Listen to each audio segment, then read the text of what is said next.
हर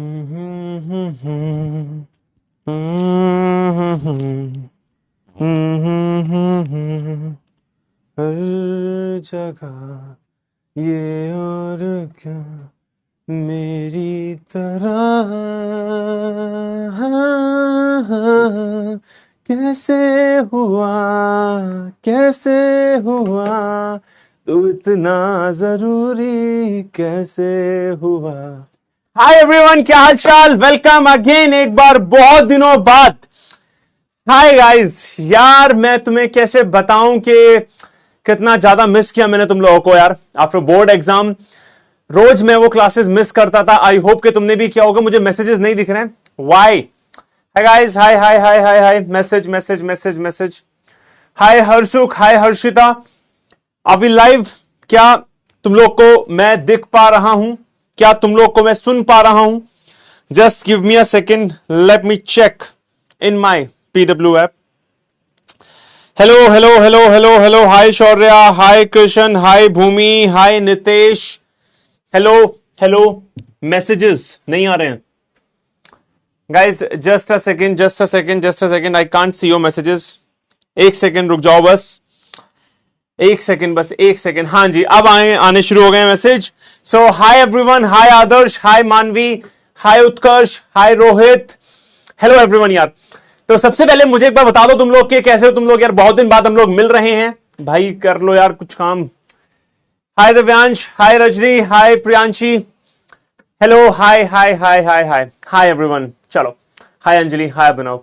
तो सबसे पहले अगेन मैं एक बार फिर से बोल दूं यार तुम लोगों से, हमने बोर्ड्स में मिलके फोड़ा था, बहुत अच्छे से हमने वहां पे फोड़ा था और बहुत सारे बच्चों ने वहां पे अच्छा स्कोर आने वाला है। तुम्हारा रिजल्ट भी आने वाला है ना। हम लोग सेलिब्रेट करेंगे। अब बारी है सीयूवीटी की, है ना। तो एक बार सारे लोग जल्दी से मुझे बता दो कि क्या सीयूवीटी की तुम्हारी तैयारी बहुत अच्छे से चल रही है? एवरीबॉडी, क्या सीयूवीटी की तुम्हारी बहुत अच्छे से चल रही है? तुम्हारी ऑर्गेनिक केमिस्ट्री आई थिंक हो चुकी है complete, and now it's time for physical chemistry plus inorganic chemistry. Hi Kartik, hi Utsav, मैं बहुत ज्यादा अच्छा हूं यार। हाय नैन्सी, एपीएम एपीएम, क्या बात है यार, नाइस, लव यू यार, लव यू। अगर बढ़िया चल रही है तुम्हारी सीयूईटी की तैयारी तो आज उसको आगे बढ़ाते हैं। आज हम फिजिकल केमिस्ट्री स्टार्ट कर रहे हैं, ठीक है। एक बार मैं फिर से तुम्हें एक अश्योरेंस दे देता हूं, है ना, बीइंग अ टीचर। अच्छा, नो भी आ रहे हैं मेरे पास, बहुत सारे नो आ रहे हैं यार कि नहीं भैया अच्छी नहीं चल रही है। बहुत सारे नो आ रहे हैं। ऐसे कैसे यार, ऐसे कैसे काम चलेगा यार। बोर्ड्स के बाद तुम्हारा जो सबसे बड़ा गोल है वो तो सीयूईटी है ना। मतलब कॉलेज कैसे मिलेगा तुम्हें, है ना। वो तो क्या आज रिजल्ट आ गया? नहीं, अभी तो नहीं आया, है ना। बाकी डरने की जरूरत नहीं। चलो मैं तुम्हारा डर थोड़ा शांत कर देता हूं, एक सेकंड का मुझे टाइम दो। चलो, आज हम फिजिकल केमिस्ट्री स्टार्ट कर रहे हैं, ठीक है। हमारे फिजिकल केमिस्ट्री में 3 चैप्टर हैं। इसके बाद फिर हम अपने 2 इनऑर्गेनिक केमिस्ट्री के चैप्टर कंप्लीट करेंगे। सबसे पहले मेरी बात को समझ लो एक बात, कि जो भी सेशंस अब मैं लेने वाला हूं यहां पे तुम्हारे सीयूईटी में इस बैच के लिए, हमारा जो मेन मोटिव होने वाला है वो होने वाला है टॉपिक रिवीजन। तुम लोग बहुत सारे टॉपिक्स तो भूल ही गए होंगे, टॉपिक्स रिवीजन। साथ साथ हम क्वेश्चन प्रैक्टिस क्लास में भी करेंगे, प्लस मैं तुम्हें डीपीपी भी दे रहा हूंगा, ठीक है। मेरी एक बात अपने दिमाग में, अपने भेजे में डाल लो कि अगर तुमने इन सारी क्लासेस में जितना मैं तुम्हें समझा रहा हूं वो समझ लिया तो बिलीव मी, सीयूईटी में एक क्वेश्चन तुम नहीं छोड़ के आओगे। पक्का बता रहा हूं मैं, सच में बता रहा हूं। बहुत ध्यान से जो मैं करवाने वाला हूं इन सेशंस में उनको कर लेना, तुम्हारा एक भी क्वेश्चन सीयूईटी का नहीं छूटेगा। बात रही तैयारी कैसे करनी है, मैं क्लासेस में टॉपिक रिवीजन करवाऊंगा, कुछ क्वेश्चन प्रैक्टिस भी करवाऊंगा, उसके बाद एक डीपीपी दूंगा जिस डीपीपी में मोस्ट इंपॉर्टेंट क्वेश्चन होने वाले हैं वो तुम्हें जरूर लगाने हैं, ठीक है ना। वो तुम्हें जरूर लगाने हैं। चलिए तो शुरुआत करते हैं बिना किसी देरी के। तो आज हम क्या करने वाले हैं, सॉल्यूशन चैप्टर के अंदर हम सबसे पहले देखने वाले हैं भाई सॉल्यूशंस और उसके टाइप, ठीक है ना। सॉल्यूशन उसके टाइप देखने वाले हैं। फिर हम बात करने वाले हैं सॉल्युबिलिटी की, फिर हम बात करने वाले हैं सॉल्युबिलिटी की। हाँ, सॉल्यूशन जब हम बात करेंगे तो उसके बाद में हम कॉन्सेंट्रेशन टर्म्स भी करेंगे, क्योंकि यहां पे अपने सीयूईटी में कॉन्सेंट्रेशन टर्म्स के अच्छे क्वेश्चंस आते हैं। तो ये 3 आज हमारा टारगेट होने वाला है, सॉल्यूशन, सॉल्युबिलिटी और कॉन्सेंट्रेशन टर्म्स, ठीक है ना। डीपीपी से हो जाएगा क्लियर, आराम से हो जाएगा क्लियर, ठीक है ना। अब वॉइस में मेरी कोई प्रॉब्लम तो नहीं है एवरीवन? क्या मेरी वॉइस सही है? क्या मेरी वॉइस सही है? मेरी वॉइस सही है? शुरुआत कर सकते हैं क्या? शुरुआत कर सकते हैं क्या? क्या मेरी वॉइस बढ़िया है? तो एसी तेज कर दो, बहुत गर्मी लग रही है ना। चलिए तो शुरुआत करते हैं, ठीक है ना। चलो नोट्स नहीं बनाने यार, नोट्स नहीं बनाने। ऐसे मान के चलो कि सिलेबस वो ही है जो तुमने बोर्ड्स में किया हुआ है, कुछ अलग नहीं है मेरे लाल। जो तुमने बोर्ड्स में किया हुआ है सिलेबस वो ही है, बस क्वेश्चन का पैटर्न डिफरेंट है, तो नोट्स बनाने की जरूरत नहीं है ना। किसी को अगर नोट्स नहीं मिल रहे हैं तो मैं पीडीएफ प्रोवाइड करवा दूंगा, उसकी दिक्कत मत लेना बिल्कुल भी। चलिए तो शुरुआत करते हैं। तुम्हें ऑलरेडी सीक्रेट अपना कोड पता ही है, जब जब पूछू के समझ में आया क्या तो एपीएम लिखने के लिए बोलूंगा, सबको पता है इसका मतलब। जिसको नहीं पता है बाकी लोग बता दो एक बार, और फिर हम आगे बढ़ते हैं बिना किसी देरी के आज के इस सेशन में। चलिए ठीक है, तो सबसे पहले हम जरा बात कर लेते हैं अपने पहले टॉपिक की।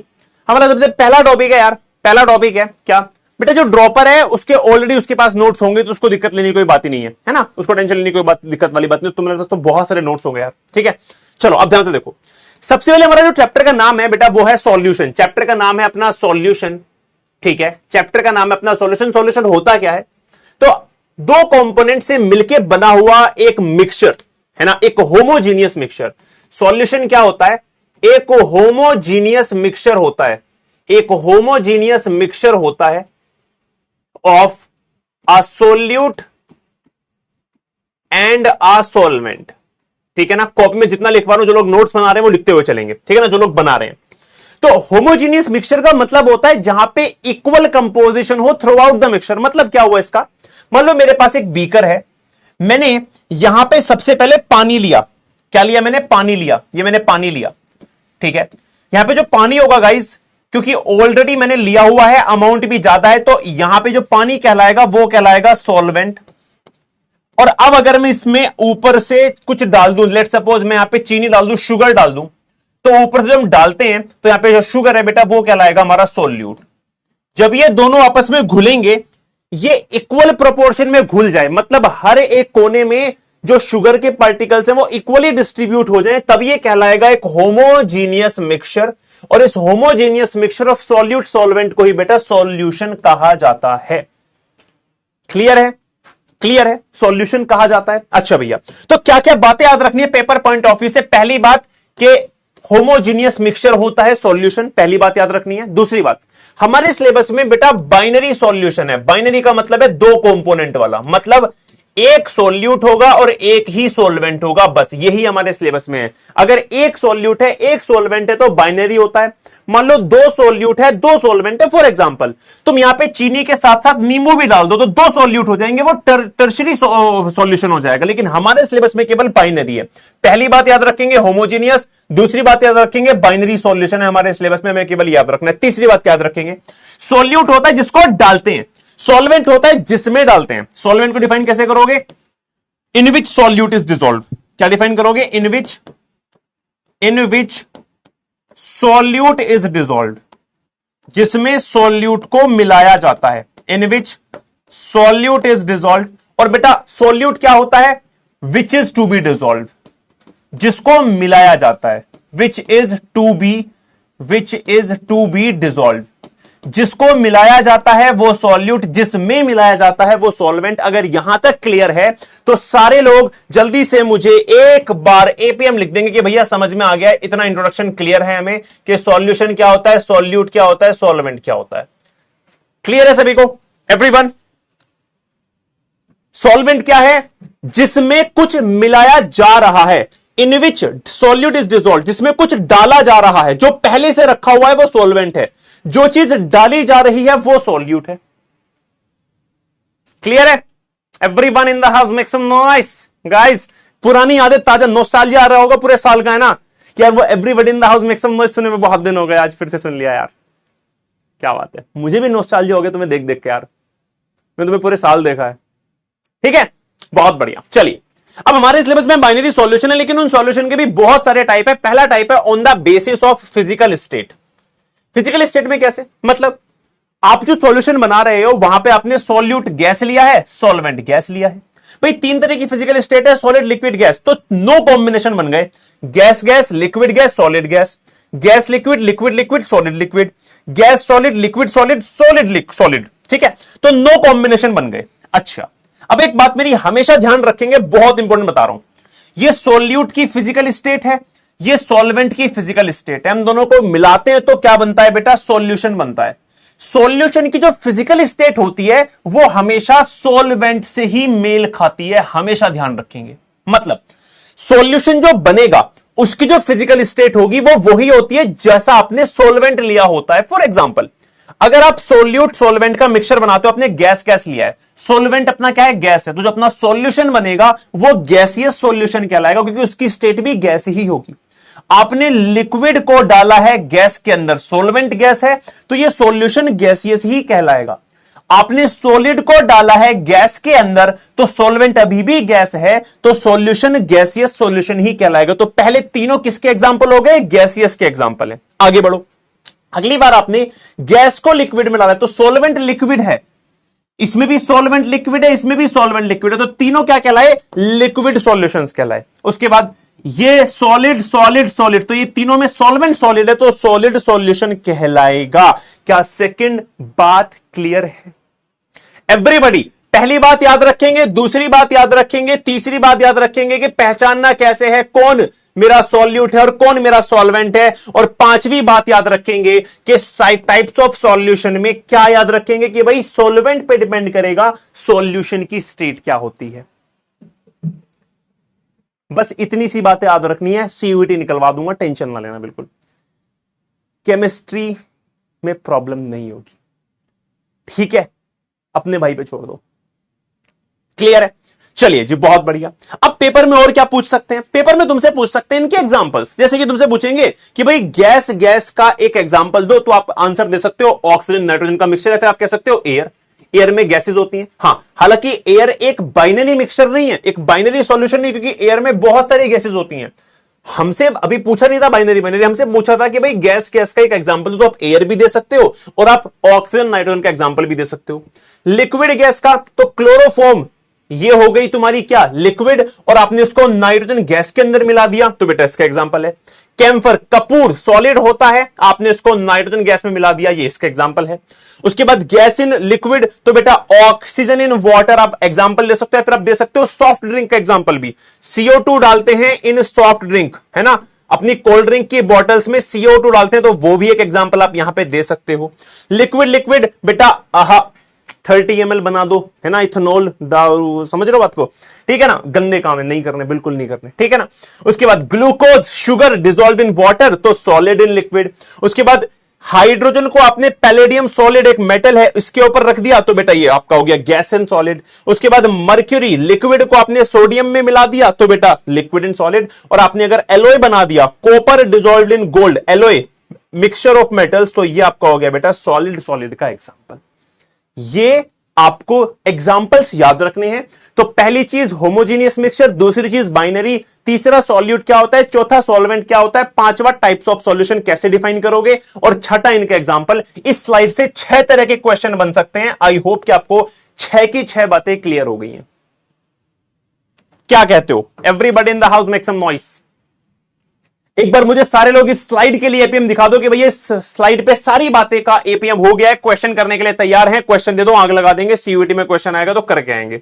जल्दी से एक बार मुझे सारे लोग बता देंगे कि भैया यहां तक सारी बातें क्लियर है, एपीएम हो गया। क्वेश्चन दे दो,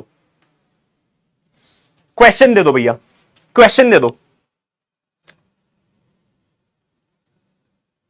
क्वेश्चन दे दो, दे दो क्वेश्चन।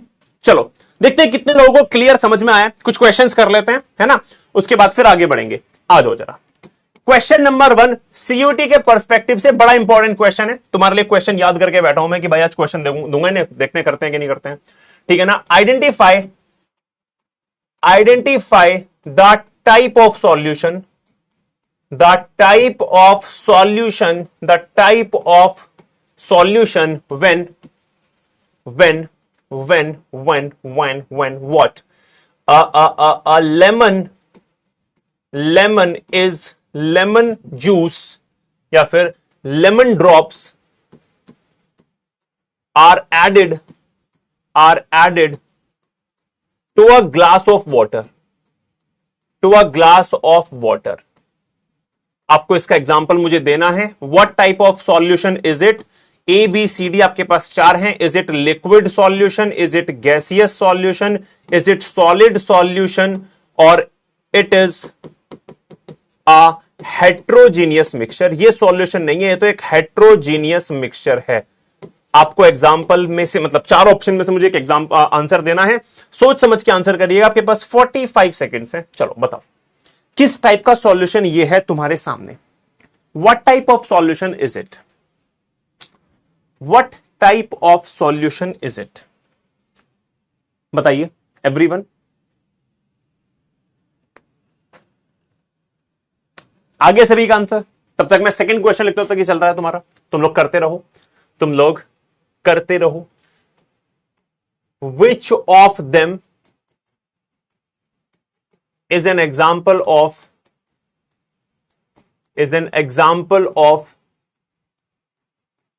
Solid solution? इनमें से कौन सा एग्जाम्पल है सॉलिड सॉल्यूशन का? पहला क्वेश्चन सभी का हो जाना चाहिए, आसान है। हमने लेमन ड्रॉप्स को मिलाया है अ ग्लास ऑफ वाटर के अंदर। अगर मैं तुमसे इस क्वेश्चन को होने के बाद मैं तुमसे एक क्वेश्चन पूछूंगा, चलो देखते हैं कितने लोग आंसर पहले दे पाते हैं। ठीक है, चलो तो सबसे पहले देख लेते हैं कितने लोगों ने सही किया है। देखो लेमन ड्रॉप्स जो है बेटा वो लिक्विड है, ठीक है जी। उसके बाद ग्लास ऑफ वाटर भी क्या है बेटा? लिक्विड है। सबसे पहली बात मुझे बताओ, इन दोनों में से सोल्यूट कौन है? क्या कहते हो एवरीवन? इन दोनों में से सॉलिड कौन, वो कौन है? इन दोनों में से सोल्यूट कौन है? Which of them is solute? इनमें से कौन सॉल्यूट है? जल्दी से मुझे बताएंगे, इनमें से कौन सॉल्यूट है? बेटा इनमें से जो सॉल्यूट है वो है हमारा लेमन। तो ये हमारा सॉल्यूट हुआ क्योंकि इसको हम मिला रहे हैं, इसमें मिला रहे हैं, तो ये हमारा सॉल्वेंट हुआ। तो ये तो क्लियर है। अब सॉल्वेंट को देख के सॉल्यूशन का स्टेट डिफाइन करते हैं। सॉल्वेंट मेरा लिक्विड है तो मेरा सॉल्यूशन भी लिक्विड। अगर सभी लोगों ने ए लगाया है तो मुस्कुराइए, आपने बहुत ही बढ़िया काम कर दिया है। 90.55% प्रियांश, सरताज, वंदना, यथार्थ, दिव्यांश, देवांशु, समन, आयशा, साद और यश ने सही आंसर दिया। लीडर बोर्ड में प्रियांशु, सरताज और वंदना टॉप पे चल रहे हैं। सेकंड क्वेश्चन तुम्हारे स्क्रीन के ऊपर फेंक के मार रहा हूं, देख लेना, कर पाओ तो ठीक है ना। आपको बताना है इनमें से कौन एग्जाम्पल है सॉलिड सॉल्यूशन का, ए बी सी डी। ठीक है, तो पहला मेरा जो ऑप्शन है वो है क्या क्या क्या क्या? Camphor is added to nitrogen gas। ये एक एग्जांपल है। दूसरा है इथेनॉल इन वाटर। तीसरा एग्जांपल है hydrogen gas in palladium metal. और चौथा एग्जाम्पल है गाइस मेरा CO2 इन सॉफ्ट ड्रिंक। आपको एग्जाम्पल से बताना है कि इनमें से कौन आपका एक सॉलिड सॉल्यूशन। आपके पास 45 सेकेंड है, अगेन बताइए क्या कहते हो? Which will be the answer? आज बहुत दिन बाद ले रहा हूं मैं क्लास। वो क्लास में आके ना इतना मजा सा आ जाता है एकदम से, मतलब तुम्हारा तो रोज का होगा, तुम्हारी तो पढ़ाई चल ही रही है ना, तुम्हारे तो मतलब बोर्ड्स खत्म हो गए तो CUET आ गया, CUET खत्म हो जाएगा तो कॉलेज आ जाएगा। मैं छुट्टी पे था 10 दिन से। आगे सभी का आंसर, चलो तो आइए जरा देखते हैं कि कितने लोगों ने सही किया है। क्या आप 12वीं पास कर दिए कि नहीं कर दिए? अगर अब भी गलत आ रहा था भाई 12वीं में दिक्कत होने वाली है।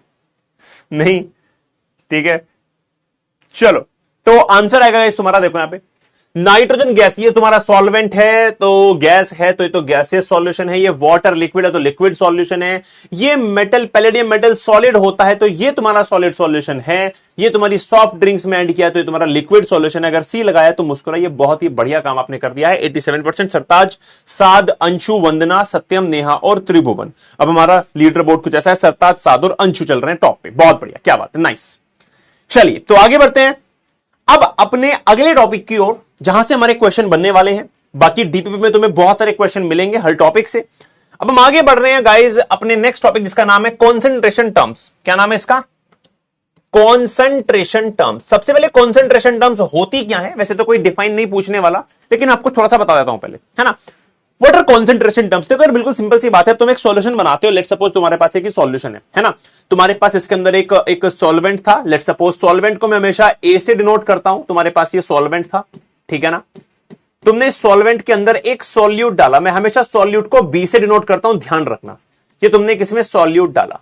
अच्छा, अब इस सॉल्यूशन को, जब ये सॉल्यूशन बन जाएगा तो डिफाइन कैसे करते हैं? किसी भी सॉल्यूशन को डिफाइन कैसे करोगे, रिप्रेजेंट कैसे करोगे? तो उसका एक तरीका है। मैं तुम्हें एक एग्जांपल लेता हूं, बहुत सिंपल एग्जांपल दूंगा, ध्यान से देखना। देखो, मान के चलो कि ये मेरे पास एक ग्लास है ना। ये मेरे पास एक ग्लास है, ये मेरे पास एक दूसरा ग्लास है। दोनों में इक्वल अमाउंट ऑफ पानी भरा हुआ है। दोनों में इक्वल अमाउंट ऑफ पानी भरा हुआ है यहां तक। अब हमें ना बचपन में टेंगो पिया किसी ने? टेंगो, जल्दी बताओ मुझे। टेंगो रसना पिया है किसी ने? नहीं पिया। टेंगो रसना पिया है? सबने पिया है। टेंगो और रसना सबने पिया है? हाँ भैया पिया है, सबने पिया है टेंगो रसना। मान के चलो कि मेरे पास टेंगो का पहले केस में एक पैकेट है। मैंने पूरा एक पैकेट टेंगो का इसके अंदर मिला दिया। अच्छा, लेकिन दूसरे केस में मेरे पास टेंगो का केवल हाफ पैकेट है, छोटा पैकेट है, बिल्कुल हाफ पैकेट है। मैंने इसमें टेंगो मिला दिया। क्या दोनों सॉल्यूशन एक जैसे ही हैं? हां। लेकिन क्या दोनों डिफरेंट भी हैं? अरे हां। क्यों भैया? यार ये ऑरेंज फ्लेवर्ड था, इसमें बढ़िया ऑरेंज का टेस्ट आएगा, लेकिन इसमें थोड़ा फीका फीका आएगा क्योंकि थोड़ा सा कम टेंगो डाला है। इसमें भरपूर पैकेट डाला है, इसमें आधा पैकेट डाला है। तो दोनों में रियलिटी में डिफरेंस तो है। सर टैंग, अरे यार जो भी होता होगा, समझ जाओ यार, रसना टैंग जो भी होता है ना। दोनों में डिफरेंस तो है, हां या ना। तो कैसे डिफाइन करोगे? तो डिफाइन करने का सिंपल तरीका, इसमें आप बोलोगे 1 पैकेट टैंग प्रेजेंट है 1 ग्लास ऑफ वाटर में। सही बात है। यहां आपको बोलना पड़ेगा half packet of Tang present है 1 ग्लास ऑफ वाटर में। तो क्या रिप्रेजेंटेशन करने के लिए आपने किया क्या? आपने अमाउंट ऑफ सॉल्यूट या सॉल्वेंट को क्या किया है? कंपेयर किया है। इस बेसिस पे पता चला कि ये सॉल्यूशन तो डिफरेंट है। गाइस जल्दी से मुझे बताओ, सभी को समझ में आया? दोनों सॉल्यूशन है एक ही। ये भी टैंग का है, टैंग इन वाटर, वो भी टैंग इन वाटर का है, लेकिन जस्ट अमाउंट डिफर करने की वजह से दोनों का टेस्ट डिफरेंट है, कलर डिफरेंट है। ये एकदम कतई ऑरेंज दिखाई पड़ रहा है, ये फीका ऑरेंज दिखाई पड़ रहा है। तो उसको डिफाइन कैसे करोगे? By comparing the amount of solute solvent. तो इसे कहते हैं, इस रिप्रेजेंटेशन को कहते हैं, इस कंपैरिजन को कहते हैं कॉन्सेंट्रेशन टर्म्स। एग्जाम्पल मेरे लाल, एग्जाम्पल देखो। एग्जाम्पल क्या है? एग्जाम्पल बहुत सिंपल है। जब तुमने यहां पे सॉल्वेंट रखा है, इस सॉल्वेंट का अमाउंट सबसे पहले किस किस फॉर्म में हो सकता है भैया? ये वेट की फॉर्म में भी हो सकता है, अगर वेट होगा तो W से डिनोट करते हैं। ये वॉल्यूम की फॉर्म में भी हो सकता है, V से डिनोट करेंगे। ये नंबर ऑफ मोल्स की फॉर्म में भी हो सकता है, Na से डिनोट करेंगे। सॉल्यूट जो आपने डाला इसका, ये वेट की फॉर्म में भी रिप्रेजेंट हो सकता है, तो WB। ये वॉल्यूम में VB, ये नंबर ऑफ मोल्स में NB। अब देखो, सबसे पहली कॉन्सेंट्रेशन टर्म है जिसे हम कहते हैं mass by mass percentage. M for mass, mass by mass percentage में करते क्या है? मास बाय मास परसेंटेज में हम कंपेयर करते हैं। मान लो सॉल्यूट के लिए निकाल रहा हूं, तो सॉल्यूट का mass compare to total mass of solution multiply by 100, क्योंकि परसेंटेज में निकाल रहे हैं। तो इस कंपैरिजन ऑफ अमाउंट्स को हम कहते हैं अपनी पहली concentration term mass by mass percentage. किया क्या यहां पे?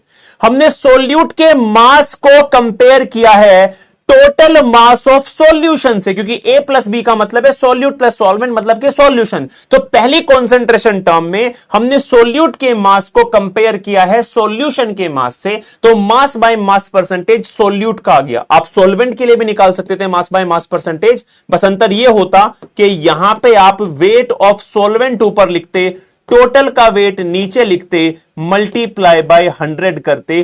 क्या सभी इस बात से सहमत हैं? क्या सभी को कॉन्सेंट्रेशन टर्म समझ में आई? Everybody in the house make some noise.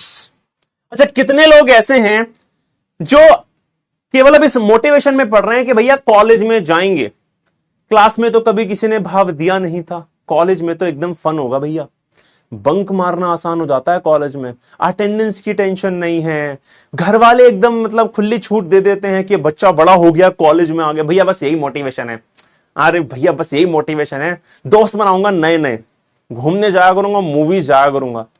कितने लोगों का मोटिवेशन है भैया, कितने लोगों का मोटिवेशन है? आधों का तो होगा पक्का कि यार क्लास में तो लड़कियां भाव नहीं देती हैं, कॉलेज में तो एकदम रोला जमा दूंगा। सर गॉटस, देखो बहुतों बहुतों का है, बहुतों का है, बहुतों का है, पर एक बात बताऊं मैं बेटे, शक्ल तो चेंज नहीं कर दोगे हैं, कॉलेज में जाके शक्ल तो वही रहेगी, हरकतें तो वही रहेंगी चिंदी वाली। आई मीन उस चीज के लिए ना जिसको तुम टारगेट कर रहे हो कि यार मैं नए दोस्त बनाऊंगा, अच्छे दोस्त, उसके लिए हरकतें ठीक करनी पड़ती हैं, हरकतें तुम्हारी चिंदी वाली होती हैं, हैं बेटे। नेचर चेंज करना है, अपना बिहेवियर चेंज करना है, उस पर ध्यान दो थोड़ा। चलो ठीक है, वेकअप टू द रियलिटी। गजब बेइज्जती नहीं, अरे मैं तुम्हें रियलिटी बता रहा हूं यार, मैं तुम्हें रियलिटी बता रहा हूं। मैं तो हैंडसम हूं, मॉडलिंग करूंगा। क्या बात है, नाइस नाइस, ये कॉन्फिडेंस हमें अच्छा लगा, ये कॉन्फिडेंस हमें अच्छा लगा, बहुत बढ़िया। मोटिवेशन ही नहीं है सर। सर आप वाराणसी आए थे? हाँ मैं वाराणसी आया था, कल आए थे ना हम लोग, इवेंट था। पैसे कमाऊंगा अटूट, मुझे भी दे दियो यार थोड़े से। बहुत बढ़िया है, बहुत अच्छी बात है, मतलब तुम्हारे टारगेट्स में देख पा रहा हूं अच्छे हैं यार। प्लास्टिक सर्जरी करवाएगा क्या? बहुत गंदी खराब है सर, प्लास्टिक सर्जरी करानी पड़ेगी यार। चलो ठीक है, चलो आगे बढ़े, आगे बढ़े, आगे बढ़े, आगे बढ़े। पर्सनल मत जाओ सर। नहीं नहीं यार, मैं तो मजाक कर रहा हूं तुम्हारे साथ। चलो, पहली कॉन्सेंट्रेशन टर्म हो गई सभी की, पहली कॉन्सेंट्रेशन टर्म हो गई। नहीं यार, मैं तुम्हें देखो, मेरी तरफ ध्यान से देखो, मैं तुम्हें एक बात बताता हूं, बस टेंशन मत लेना किसी भी चीज की। कॉलेज अच्छा मिल जाएगा तुम्हें, मेहनत कर लो थोड़ी सी, एंजॉय करना लाइफ में। मैं नहीं कह रहा हूं, मतलब ऐसा नहीं है कि मैं वो वाला टीचर जो बस तुमसे कहूंगा कि बस मेहनत करो, रगड़ो और जीवन ऐसे ही व्यर्थ कर दो। नहीं यार, एंजॉय भी करना, आराम से करना, ठीक है? टेंशन ना लो बिल्कुल भी, है ना, आराम से चलो, इतनी वो भागदौड़ करने की जरूरत नहीं यार। अच्छा कॉलेज मिल जाएगा तुम्हें, मेहनत करते रहो बस, ठीक है ना? चलो क्लियर है, चले अब, चले आगे, चले चले चले चले। सर आप सिखा दीजिएगा। मैं सिखा दूंगा ना, क्यों टेंशन ले रहे हो तुम लोग, मैं सिखा दूंगा तुम्हें, मुझे आता है ना, मुझे आता है, एक्सपीरियंस है मुझे, कॉलेज में जाके क्या करना होता है उसका, ठीक है? अब यहां आ जाओ, पहली कॉन्सेंट्रेशन टर्म अगर समझ में आ गई तो एक बार जल्दी से मुझे एक बार अंगूठा दिखा दो, एपीएम दिखा दो कि ये पहली कॉन्सेंट्रेशन टर्म सही है। मास बाय मास परसेंटेज है, मास की बात करेंगे, सॉल्यूट का मास ऊपर है, टोटल का नीचे, तो ये आ गई सॉल्यूट की मास बाय मास परसेंटेज, और अगर सॉल्वेंट का ऊपर है तो भैया ये आ गया हमारा mass by mass percentage of solvent. अब आते हैं अपना नेक्स्ट टर्म पे, जिसको हम कहते हैं मास बाय वॉल्यूम परसेंटेज। यहां पे आप क्या करोगे, यहां पे आप ऊपर मास लोगे, नीचे वॉल्यूम लोगे। सपोज कर आप सॉल्यूट के लिए निकाल रहे हो, मैं सॉल्यूट के लिए बता रहा हूं, सॉल्वेंट का अपने आप समझ लेना क्योंकि तरीका वही है ना? तो आप सॉल्यूट का मास ऊपर रखोगे, टोटल वॉल्यूम नीचे रखोगे और मल्टीप्लाई कर दोगे 100 से, ठीक है ना? मल्टीप्लाई कर दोगे 100 से। उसके बाद वॉल्यूम बाय वॉल्यूम परसेंटेज में अगर आप सॉल्यूट के लिए निकाल रहे हो तो क्या करोगे भैया, आप यहां पे करने वाले हो कि वॉल्यूम ऊपर सॉल्वेंट की, नीचे टोटल वॉल्यूम। जब भी परसेंटेज निकालोगे ना तो नीचे तो टोटल आएगा सॉल्यूशन का, जो भी वेट या फिर वॉल्यूम आ रही है, ठीक है ना? अगला आता है पीपीएम। गाइस ये बड़ा इंपॉर्टेंट है, पहले तो ध्यान देना, ये बड़ा ही इंपॉर्टेंट है। इसका मतलब है पार्ट्स पर million, parts parts parts parts पर मिलियन। इसको यूज कहां करना है पहले वो बताऊंगा, फिर मैं तुम्हें इसका फॉर्मूला बताऊंगा। देखो ध्यान से, ये तब यूज होता है जब जब जब व्हेन, मैं लिख रहा हूं यहां पे, व्हेन solute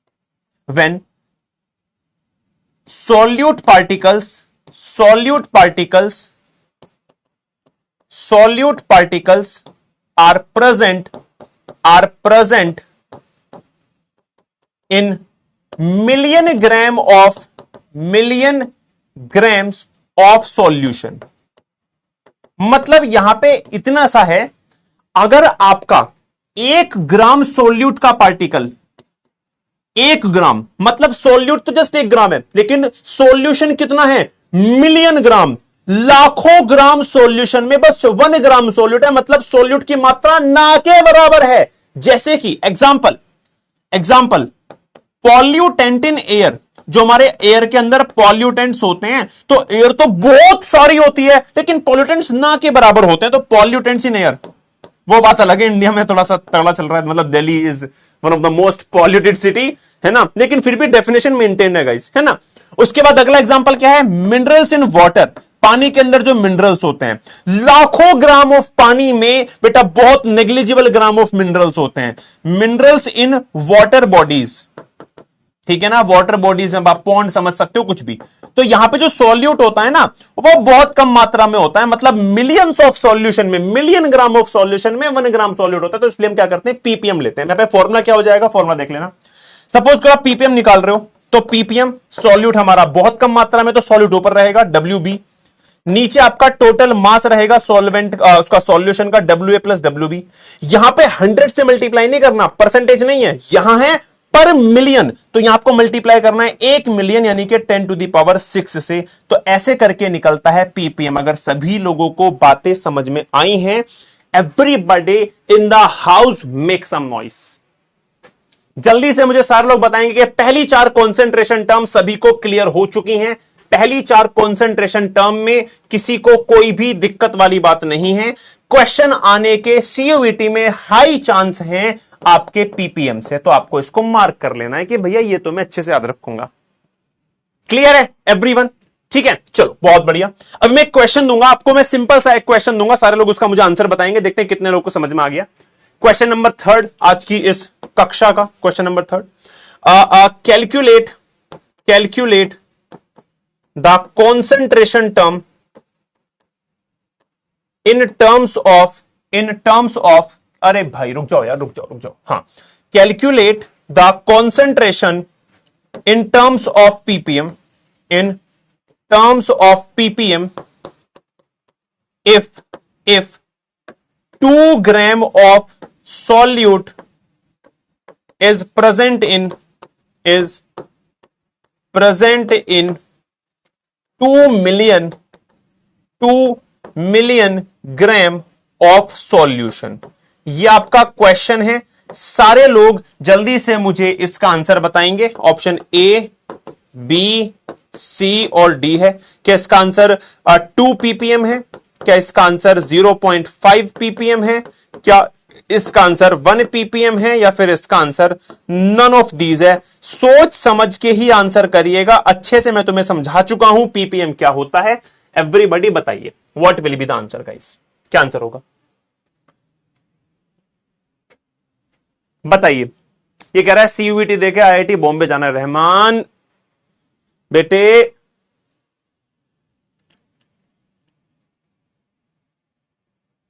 अस्सलाम वालेकुम लियारी, यही करते रह जाओगे, आईआईटी बॉम्बे नहीं जा पाओगे।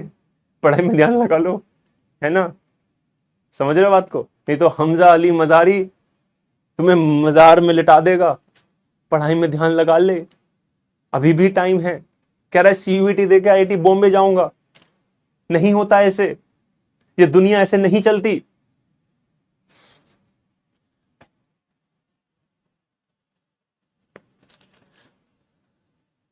आगे आंसर। अरे भाई साहब, आईटीआई बॉम्बे कह रहा है, फिर तो जा सकता है, फिर तो पॉसिबल है। ये तो पॉसिबल है यार, ये तो आईटीआई बॉम्बे तो जा सकते हो सब लोग यार, मतलब आईटीआई बॉम्बे जा सकता है वो। आईटीआई बॉम्बे तो यार वो तो ठीक है ना, वो तो जा ही सकते हो यार। बॉम्बे में बहुत सारी छोटी छोटी दुकानें हैं, वहां पे आईटीआई सिखाते हैं, वहां जा सकते हो, कोई दिक्कत वाली बात नहीं है। ठीक है, हो गया, सभी का आंसर आ गया। अरे आ गया भाई, आंसर आ गया। तो इसका आंसर देखो क्या आएगा, इसका आंसर क्या आएगा, देखो ध्यान से। पीपीएम का फॉर्मूला था आपका बेटा ये वाला, WB अपॉन में WA plus WB multiply by 10⁶। ठीक है, अब WB कितना है बेटा 2, और WA प्लस WB कितना है 2 मिलियन। 2 मिलियन का मतलब होता है 2 इंटू 10⁶। ऊपर भी 10⁶ ऑलरेडी है। इससे इसको काटा, इससे इसको काटा, बेटा काटा काटा काटा काटा, सबने काटा, उसने भी काटा, और काट के क्या ला दिया 1 ppm। ठीक है ना, क्या ला दिया 1 ppm ला दिया। तो यहां से आपका बेटा आंसर हो गया सी इज द करेक्ट ऑप्शन। अगर सभी ने सी लगाया तो मुस्कुराइए, आपने बहुत ही बढ़िया क्वेश्चन पेल दिया भाई साहब एक अपने सीयूईटी के एग्जाम का। तो ले ओके जी, 67% लोगों ने ठीक है बेटा, इसने गलती की, अपनी गलती को पहचानेंगे, अपनी गलती को सुधारेंगे। ठीक है ना, आगे बढ़ जाऊं। Everyone in the house make some noise. ठीक है, चलिए बहुत बढ़िया, नाइस। आ जाओ अगली बार। अब हम चलते हैं अपनी फिफ्थ कॉन्सेंट्रेशन टर्म पे। बड़ी ही इंपॉर्टेंट है ये तीनों कॉन्सेंट्रेशन टर्म, आगे बहुत काम आने वाली है। पांचवी, मोलैरिटी। मोलैरिटी क्या होती है? जब आप कंपेयर करते हो number of moles of solute को किससे? वॉल्यूम ऑफ द सॉल्यूशन से। ये डिफाइन, इसको याद रखना है। Molarity can be defined as the number of moles of solute present in 1 litre of the solution. मतलब बहुत सिंपल सी बात है। तो मोलैरिटी को आप जब लिखोगे फॉर्मूले की फॉर्म में, तो आप बोलोगे भाई number of moles of solute यानी कि NB, वॉल्यूम टोटल चाहिए सॉल्यूशन की VT, वो हमेशा लीटर में होनी चाहिए। अगर लीटर में है तो ही फॉर्मूला काम करेगा, अदरवाइज नहीं काम करेगा। भैया क्या हो, अगर वॉल्यूम ऑफ सॉल्यूशन मिलीलीटर में दे रखी हो पेपर में, तो आपने नंबर ऑफ मोल्स अपॉन में VT अगर मिलीलीटर में है, तो बेटा डिवाइड करोगे 1000 से, लीटर में कन्वर्ट करने के लिए वो डिवाइड 1000 ऊपर चला जाएगा, तो फॉर्मूला ये बन जाएगा। ध्यान रखेंगे। अगर number of moles of solute directly ना दे रखे हो, अपना गिवन वेट दे रखा हो सॉल्यूट का, तो ये वाला फॉर्मूला लगा सकते हो, given weight upon molar weight of solute, V total अगर मिलीलीटर में है तो ऊपर 1000। तो ये तीनों आपको फॉर्मूले बेटा याद रखने हैं, बड़ा ही इंपॉर्टेंट है मोलैरिटी। ठीक है, बहुत बढ़िया। आपसे कोई पूछे इसकी यूनिट क्या होने वाली है, तो यूनिट के लिए ऊपर आते हैं number of moles of solute, तो मोल्स ऊपर आ गया, और नीचे है आपका बेटा वॉल्यूम टोटल इन लीटर में, तो मोल्स पर लीटर इसकी यूनिट होने वाली है। यह आपको याद रखना है, मोलैरिटी। क्लियर है गाइस एवरीवन? अगला आता है मोलैलिटी। बेटा अगला क्या आता है? मोलैलिटी आता है। मोलैलिटी क्या है बेटा? मोलैलिटी क्या है?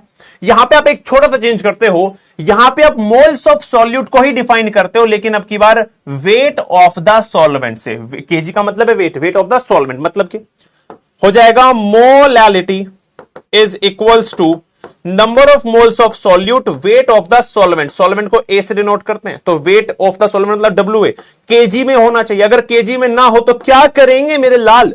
बेटा केजी में नहीं होगा तो अगर ग्राम में होगा तो 1000 से डिवाइड करोगे, वो ऊपर पहुंच जाएगा। यहां भी अगर नंबर ऑफ मोल्स डायरेक्टली ना दे रखे होंगे तो लिखेंगे given mass upon molar mass WA, जो कि होगा अगर ग्राम में तो ऊपर आपको 1000 लगाना पड़ेगा। ये तीनों फॉर्मूले आपको याद रखने हैं। जल्दी से मुझे सारे लोग चैट बॉक्स में बताएंगे कि मोलैलिटी की यूनिट क्या होनी चाहिए। Everybody, what should be the unit of molality? PPM cancel out हो गया आंसर में, 1 PPM क्यों? ओनली 1 ना। अबे मेरे लाल साइमा, बेटा वो यूनिट है उसकी, यूनिट यूनिट समझे? कुछ तो यूनिट लिखोगे ना उस कॉन्सेंट्रेशन टर्म की, समझ जाओ। मैं समझ गया आप जो आप कह रहे हो, लेकिन उसकी यूनिट आपको कुछ तो लिखनी पड़ेगी ना। आई गॉट योर पॉइंट, ऊपर भी ग्राम नीचे भी ग्राम, लेकिन उसको यूनिट हम दिखाते हैं कि भाई 1 PPM, डिफाइन ऐसे किया गया है उसको। ठीक है बेटा, चलिए तो मोलैरिटी में क्या हो गया? Number of moles of solute ऊपर, वॉल्यूम ऑफ सॉल्यूशन नीचे। देखो T का मतलब है टोटल सॉल्यूशन की वॉल्यूम, जबकि A का मतलब है वेट ऑफ सॉल्वेंट। यहां पे तो यहां पे खाली वेट ऑफ सॉल्वेंट होता है, यहां पे टोटल वॉल्यूम ऑफ सॉल्यूशन होता है। यूनिट क्या हो जाएगी? ऊपर मोल्स है नीचे केजी है, तो हो जाएगा मोल पर केजी, मोल पर किलोग्राम। क्लियर है? ठीक है ना? डन है बात? बहुत नाइस, बहुत बढ़िया। अगली और आखिरी कॉन्सेंट्रेशन टर्म बेटा आ चुकी है मार्केट के अंदर, वो है अपनी 7वीं कॉन्सेंट्रेशन टर्म, जिसका नाम है मोल फ्रैक्शन। मोल फ्रैक्शन इसकी डिफाइन नहीं लिखी है, मैं लिख देता हूं, ठीक है ना? It can be defined as, it can be defined as the ratio, it can be defined as the ratio of moles of one component, किसी एक कंपोनेंट, कंपोनेंट मतलब सॉल्यूट या solvent, moles of one component to the moles of all component, moles of all component. इसका मतलब यह हुआ कि अगर, अच्छा इसको डिनोट करते हैं एक सिंबल जिसे हम कहते हैं काई। क्या कहते हैं उसको? हम काई कहते हैं, CHI, काई कहते हैं। तो अगर मैं कहीं पर लिख रहा हूं काई ए, तो इसका मतलब है मैं कंपेयर कर रहा हूं सॉल्वेंट के मोल्स को, क्योंकि मैं काई ए की बात कर रहा हूं टोटल मोल्स से। टोटल का मतलब है सॉलिड प्लस सॉल्वेंट। ऐसे काई बी को अगर मैं करूंगा तो ये हो जाएगा NB अपॉन में NA प्लस में NB। बेटा देखो इसमें ऊपर भी मोल्स हैं नीचे भी मोल्स है, कैंसिल आउट हो जाएंगे, तो ये होता है यूनिटलेस। अपने को याद रखना है यूनिटलेस होता है। दूसरी बात, मजे की बात, अगर आप किसी भी सॉल्यूशन में दो कंपोनेंट की मोल फ्रैक्शन को सम करने की कोशिश करोगे तो बेटा ये हमेशा आपका 1 आ जाएगा। क्यों आ जाएगा? नीचे एलसीएम सेम है, ऊपर Na प्लस एनबी आ जाएगा, प्लस करने पे तो कट जाएगा, तो ये आपका हमेशा 1 के इक्वल होता है। ये सारी बातें आपको याद रखनी है। कहां कहां से क्वेश्चन बन सकता है, ये क्वेश्चंस पॉइंट ऑफ व्यू से वेरी इंपॉर्टेंट स्लाइड है, वेरी इंपॉर्टेंट स्लाइड है। यहां से एक क्वेश्चन बन सकता है, कहां से मैं मार्क कर रहा हूं, ध्यान से देख लेना बेटा, ध्यान से देख लेना। यूनिट से एक क्वेश्चन बन सकता है, यूनिट से एक क्वेश्चन यहां से बन सकता है, यहां से एक यूनिट से क्वेश्चन बन सकता है, यह बात से एक क्वेश्चन बन सकता है। डिफाइन इतनी नहीं पूछी जाएंगे, डिफाइन से क्वेश्चन नहीं बनते हैं अपने सीयूईटी में। उसके बाद न्यूमेरिकल जो मैं करवाऊंगा उससे क्वेश्चन बनेगा। यह स्लाइड अपनी कंप्लीट है। सारे लोग जल्दी से मुझे बताएंगे क्या सभी को बातें क्लियर हैं? एवरीबॉडी जल्दी से एक बार लिख देंगे एपीएम इन द हाउस कि भैया यहां तक सारी बातें क्लियर हैं, यहां तक सारी बातें क्लियर हैं। जल्दी से बता दो मुझे एक बार, है ना। यूनिट लेस क्वांटिटी, बेटे रिपीट जो भी करना है मुझे ना उसका नाम लिख दिया करो कि भैया ये मोल फ्रैक्शन समझ नहीं आया, फिर उसका नाम लिखा करो, है ना। उससे मुझे क्लैरिटी मिल जाती है कि भी क्या पूछना चाहता है बच्चा, है ना। बताइए से एक बार, फिर मैं क्वेश्चन करवाऊंगा तो और क्लैरिटी मिल जाएगी तुम लोग को, ठीक है। चलो मोलैरिटी, मोलैरिटी में एक बार मैं डिफरेंस बता देता हूं, है ना। मोलैरिटी, मोलैरिटी में एक बार मैं डिफरेंस बताता हूं। कोई कह रहा है कि भैया स्पीड स्लो है, बेटा मेरे लाल, मेरे बुच्ची, मेरे बच्चा, टेंशन ना लेना, मैं देख लूंगा ना, क्यों टेंशन लेता है तू, ठीक है ना, हो जाएगा भाई, टेंशन ना ले। चलो मोलैरिटी और मोलैरिटी में एक सिंपल सा डिफरेंस है। मोलैरिटी को डिनोट करते हैं कैपिटल एम से, ध्यान रखना इसको स्मॉल एम से।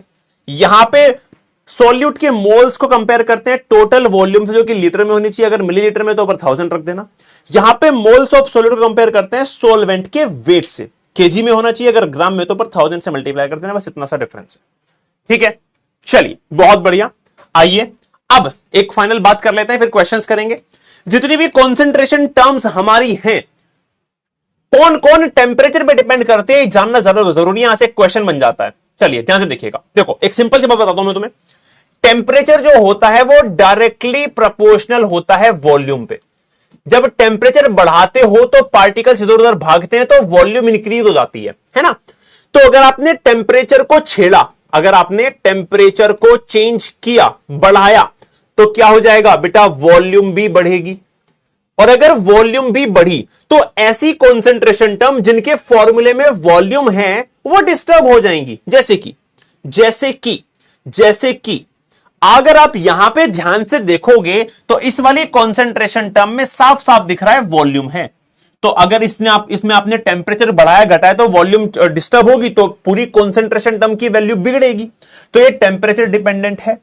इस वाले केस में वॉल्यूम यहां पे भी दिक्कत होगी। ऐसे ही मोलैरिटी में अभी दिखाया था formula, number of moles of solute divided by the volume, तो बेटा ये भी डिस्टर्ब होगी। ऐसी एक यूनिट होती है नॉर्मेलिटी, जो कि हम अगले चैप्टर में पढ़ेंगे। इस चैप्टर में नहीं आती है वो, इस चैप्टर में उसको कोई काम नहीं है, तो हम पढ़ेंगे इसको इलेक्ट्रोकेमिस्ट्री में, लेकिन बता देता हूं इसके फॉर्मूले में भी वॉल्यूम आती है, तो ये भी क्या है, टेम्परेचर डिपेंडेंट है। इन वाले किसी भी फॉर्मूले में वॉल्यूम था ही नहीं, तो ये सारे क्या हैं, टेम्परेचर इंडिपेंडेंट हैं। तो ये आपको अपनी कॉपी में मेंशन करना है। ये है आपकी टेम्परेचर इंडिपेंडेंट, ठीक है, इंडिपेंडेंट, और ये है आपकी टेम्परेचर डिपेंडेंट। आओ एक क्वेश्चन करवाता हूं, आओ एक क्वेश्चन मैं तुम्हें करवाता हूं, ठीक है ना। मैंने क्लास में जो बोर्ड्स में एमसीक्यू आज तक पूछे गए हैं वो भी लगा लिए हैं, जिससे कि तुम्हें सीयूईटी का और अच्छा आइडिया हो जाए, ठीक है ना। तो चलो कुछ क्वेश्चंस देखते हैं, आ जाओ जरा। पहला क्वेश्चन तुम्हारी स्क्रीन के ऊपर ये रहा, सारे लोग इसका मुझे आंसर बताएंगे। सेम क्वेश्चन सीयूईटी में पूछा गया था 2024 में। चलिए सेम क्वेश्चन था, लैंग्वेज भी चेंज नहीं थी। जल्दी से मुझे बताएंगे what is the answer for this question. बेटा नोट्स, जिसके पास बोर्ड्स वाले नोट्स हैं, अपने सीबीएसई बोर्ड्स वाले नोट्स हैं, वो नोट्स मत बनाओ, कोई दिक्कत वाली बात नहीं है। बहुत बढ़िया प्रिंस,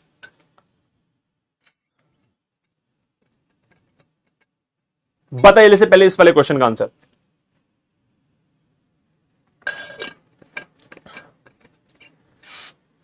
क्लियर है सभी को? एवरीवन जल्दी से बताइए, क्या सभी को क्लियर है यहां तक? चलिए क्वेश्चन था, molality of solution in liquid state changes with temperature. Molality changes with temperature, reason दे रखा है, the volume of solution changes with the change in temperature. चलो आ गया आंसर सभी का? ऑलमोस्ट सबने कर दिया सॉल्व, बहुत बढ़िया बात है, nice nice nice nice nice. चलिए, तो molality of a solution in liquid state change with temperature. Molality का फॉर्मूला होता है स्मॉल m, क्या होता है जी? Small m is equals to number of moles of solute divided by weight of the solvent in kg. क्या यहां पे कहीं भी वॉल्यूम है? नहीं। तो क्या मोलैलिटी चेंज होगा? नहीं। तो यह बात गलत है, assertion is wrong. Assertion wrong है तो यह ऑप्शन नहीं हो सकता, उसके बाद यह भी नहीं हो सकता, उसके बाद यह भी नहीं हो सकता। अगर असर्शन ही गलत है तो असर्शन केवल एक जगह इनकरेक्ट है, वो है डी में। यही मेरा आंसर आ गया, मुझे आगे पढ़ने की जरूरत भी नहीं पड़ी। मेरा D is the correct option. सभी ने डी लगाया होगा। 56.82%। आधे लोग ए में पता नहीं कहां फंस गए हैं। बेटा असर्शन गलत है, वो मोलैलिटी है ना कि मोलैरिटी। समझे कि नहीं समझे? ठीक है ना? चलिए अगला क्वेश्चन, ये तुम्हें सॉल्व करना है, न्यूमेरिकल है। हिंट दे देता हूं सॉल्व करने से पहले। हिंट ये है कि सिंपल सी बात है, मोलैरिटी का फॉर्मूला होता है number of moles of solute wait total litre में, या फिर आप इस NB को लिख सकते हो WB अपॉन में MB multiply wait total litre में। अगर यह भी ना लगाओ तो एक और फॉर्मूला है, 11th क्लास में आपको बताया था, नंबर ऑफ पार्टिकल्स अगर निकालने हैं तो अगर आपके पास जो भी मोल्स हैं उसमें मल्टीप्लाई कर दो एवोगैड्रो नंबर। यह भी एक फॉर्मूला था, आपको सबको पता है। मोल्स में अगर एवोगैड्रो नंबर की मल्टीप्लाई करोगे तो नंबर ऑफ पार्टिकल्स आ जाएंगे। तो यहां से मोल्स का एक और फॉर्मूला आ गया, नंबर ऑफ पार्टिकल्स जो भी आपको गिवन है उसको आप डिवाइड अगर कर दो, Na को अगर आप उस तरफ ले जाओ तो ये आपके नंबर ऑफ मोल्स आ जाएंगे। तो एक ये वाला फॉर्मूला भी होता है। अब सारे लोग सॉल्व करेंगे इस न्यूमेरिकल का। बेटा मुझे आंसर बताएंगे, 60 सेकंड्स आपके पास है, सॉल्व करिए, आंसर बताइए। बताओ जल्दी से। Watch will be the answer, watch will be the answer, watch will be the answer guys. बताइए जल्दी से क्या आंसर होगा।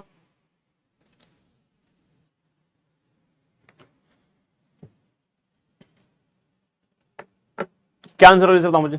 Watch will be the answer.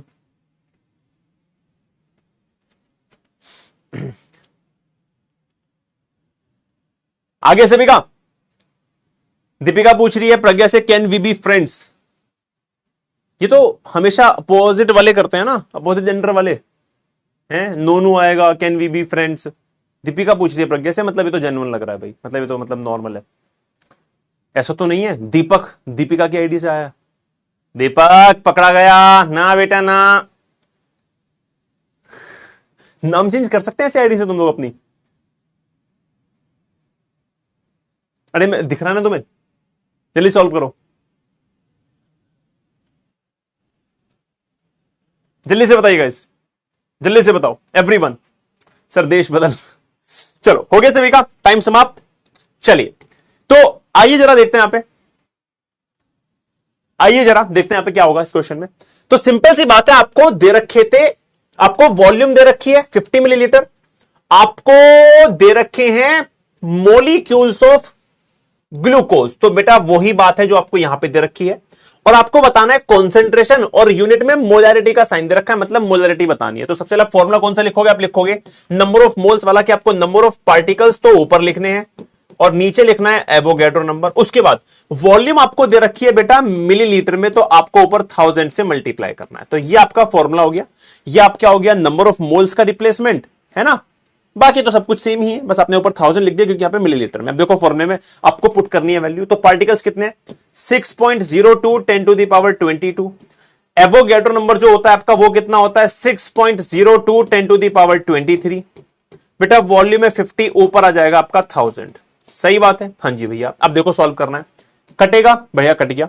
उसके बाद इसको इससे काटोगे तो 10 एक नीचे बचेगा, बच गया।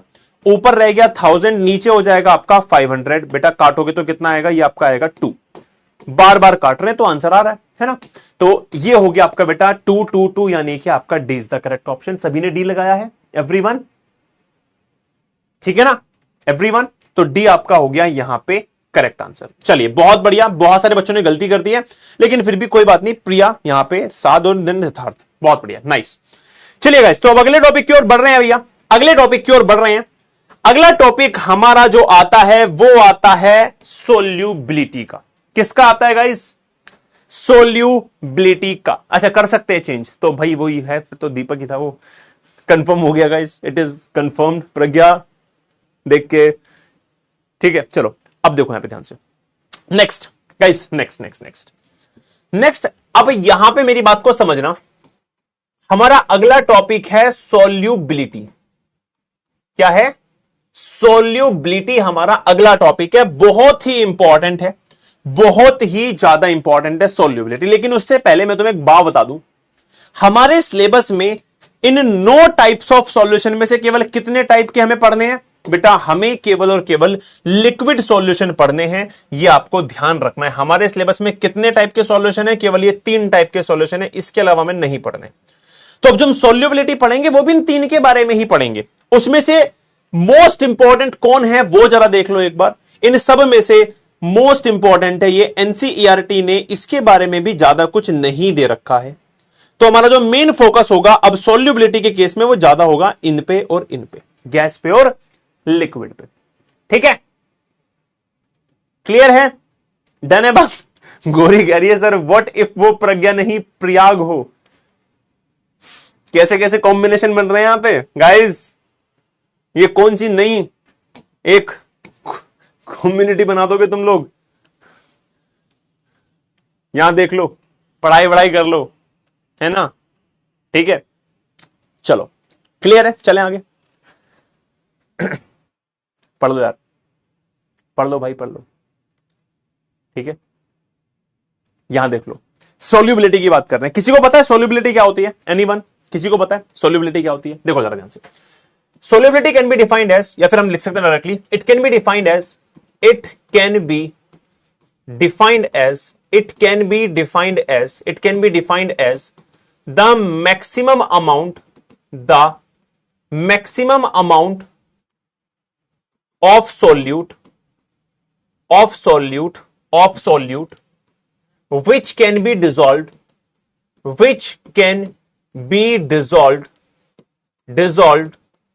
in a solvent। ठीक है, किसी भी सॉल्वेंट में मैक्सिमम अमाउंट ऑफ सॉल्यूट जितना भी घुल सके उसकी सोल्यूबिलिटी कहलाती है। आपको ध्यान रखना है बेटा, बड़ा ही इंपॉर्टेंट केस है। It can be defined as the maximum amount of solute which can be dissolved in a solvent. अच्छा, अगर ध्यान दो, अगर मैं एक बात करूं ऐसे केस की जहां पे सोल्यूबिलिटी आ जाएगी, उस बेसिस पे 3 तरह के सॉल्यूशन होते हैं। एक होता है सैचुरेटेड, ठीक है ना, एक होता है सैचुरेटेड, या फिर मैं बोलूंगा एक होता है अनसैचुरेटेड, अनसैचुरेटेड बेटा, एक होता है सैचुरेटेड, सैचुरेटेड, और फिर एक होता है बेटा सुपर सैचुरेटेड सॉल्यूशन। ध्यान से देख लेना, पेपर पॉइंट ऑफ व्यू से इंपॉर्टेंट है सुपर सैचुरेटेड सॉल्यूशन। क्या डिफरेंस है तीनों में, ध्यान से देख लेना। देखो पहली बात कर रहा हूं अनसैचुरेटेड की, फिर बात करूंगा सैचुरेटेड की, और फिर बात करूंगा सुपर सैचुरेटेड की। तो अनसैचुरेटेड में क्या होता है? जहां पे in which more solute can be dissolve, more solute can be dissolve, यहां पे अभी और सॉल्यूट मिलाया जा सकता है।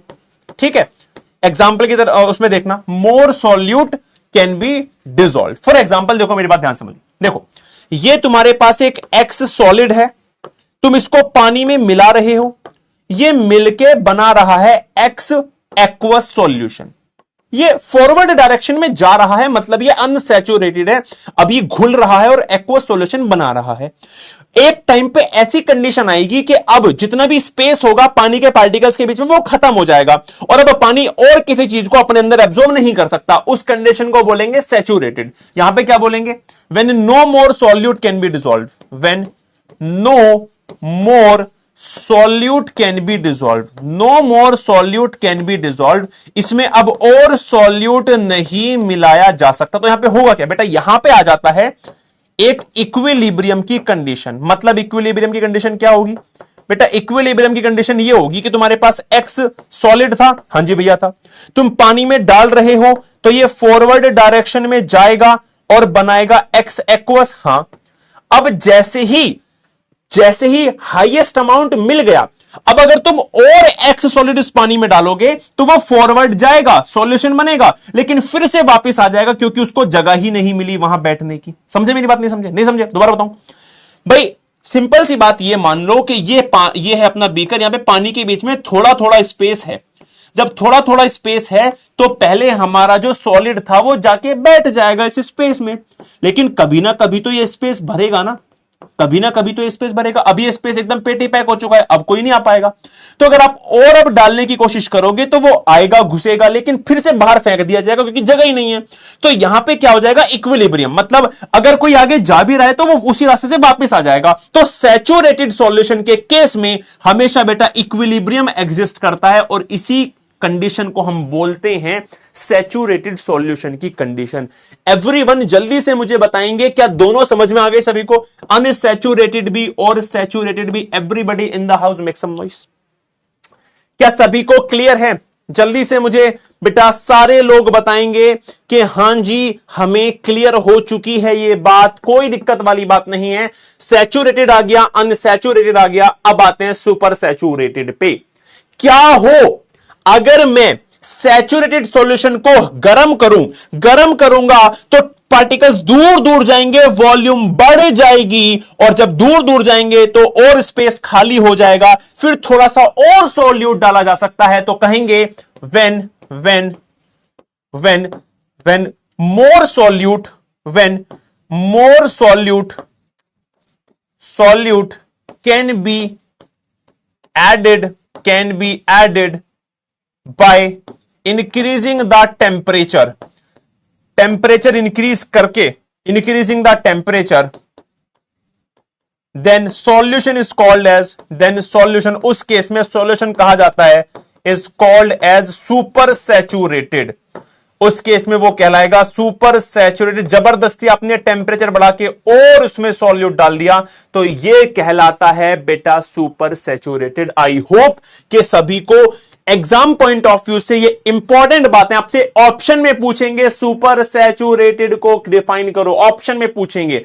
अनसैचुरेटेड को, सैचुरेटेड को, इक्विलिब्रियम कंडीशन केवल सैचुरेटेड में होती है, ध्यान रखेंगे। सॉल्युबिलिटी ऐसे डिफाइन होती है। चलिए अब जरा हम बात करेंगे अपनी पहले टाइप के सॉल्यूशन में, जहां पे हम देखने वाले हैं, मैंने बोला 3 तरह के आपके सिलेबस में है, तो उन 3 में से जो पहला है हम उसकी बात अब करने वाले हैं, वो है हमारा गैसेज इन लिक्विड को। चलो ठीक है, गैसेज इन लिक्विड की बात करने वाले हैं।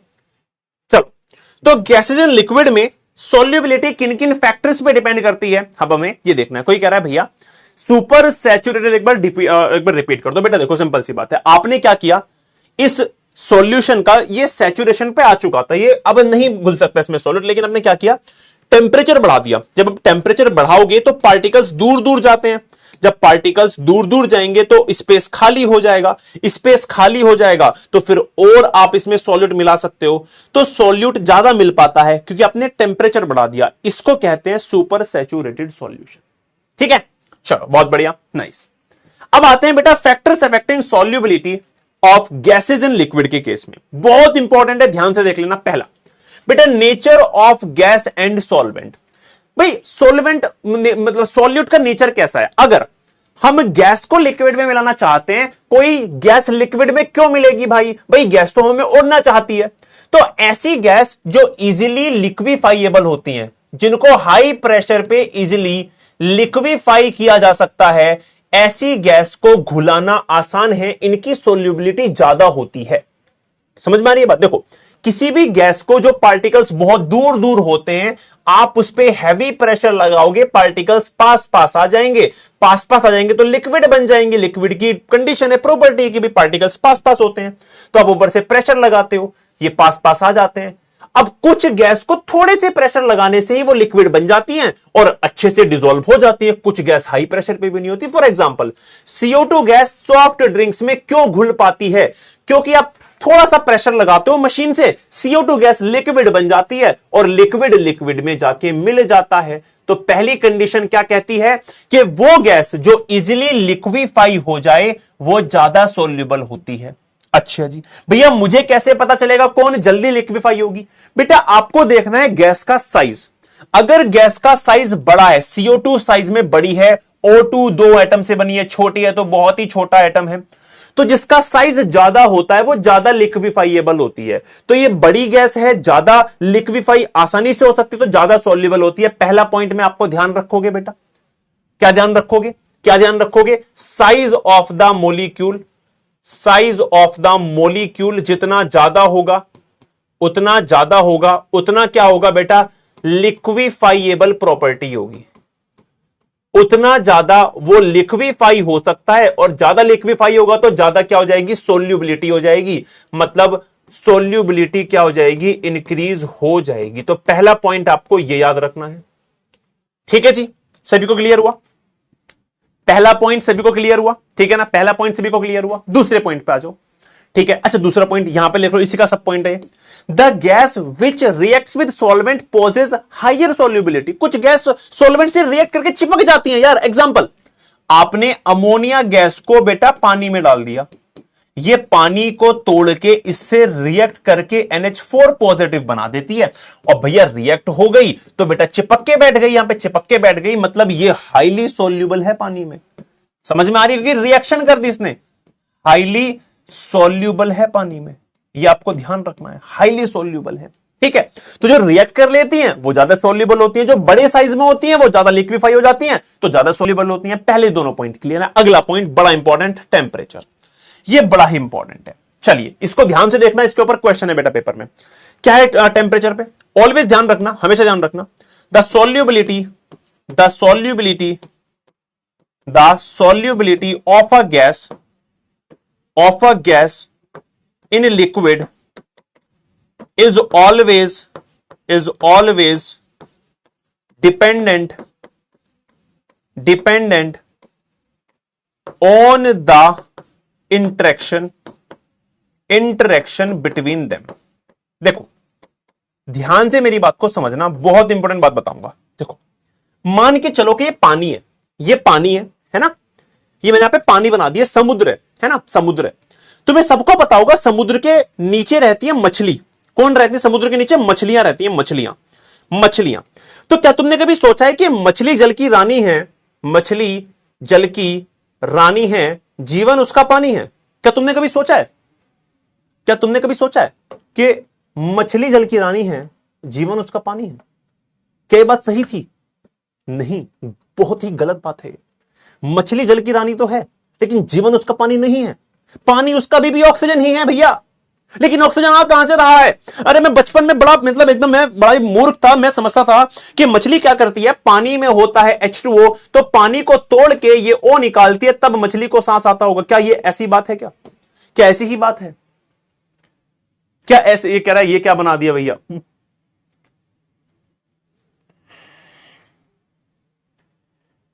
गाइस माय बैड, गलती हो गई, माफ कर दो, गलती हो गई, अब की बार ठीक से बनाऊंगा। अनहोनी में बहुत ही बड़ी अनहोनी हो गई है, ठीक है ना, तो मैं मछली ठीक से बनाता हूं गाइस। ये ऐसे गई, ये ऐसे गई, ये इसके पंख हैं। अब की बार सही बनाऊंगा, अब की बार सही बनाऊंगा। ठीक है, कह रहा है रिपीट सर, मैं मछली रिपीट कर दूं? ये कह रहा है सर ड्राइंग रिपीट कर दो, मछली को रिपीट कर दो। सर कैसी बात कर रहा है तू? मछली को कैसे रिपीट कर सकता हूं मैं? गलत मछली थी वो, मछली ऐसी नहीं हुआ करती थी, ठीक है ना।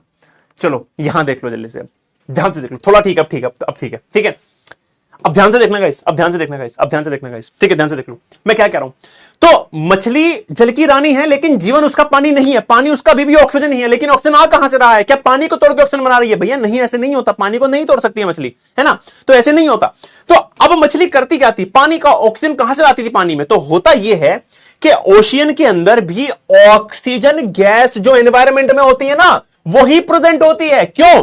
क्योंकि ऑक्सीजन के पार्टिकल्स पानी से बॉन्ड बना के चिपक जाया करते हैं। क्या होते हैं? चिपक जाया करते हैं, चिपक जाते हैं भाई, वो चिपक जाते हैं। क्या होते हैं?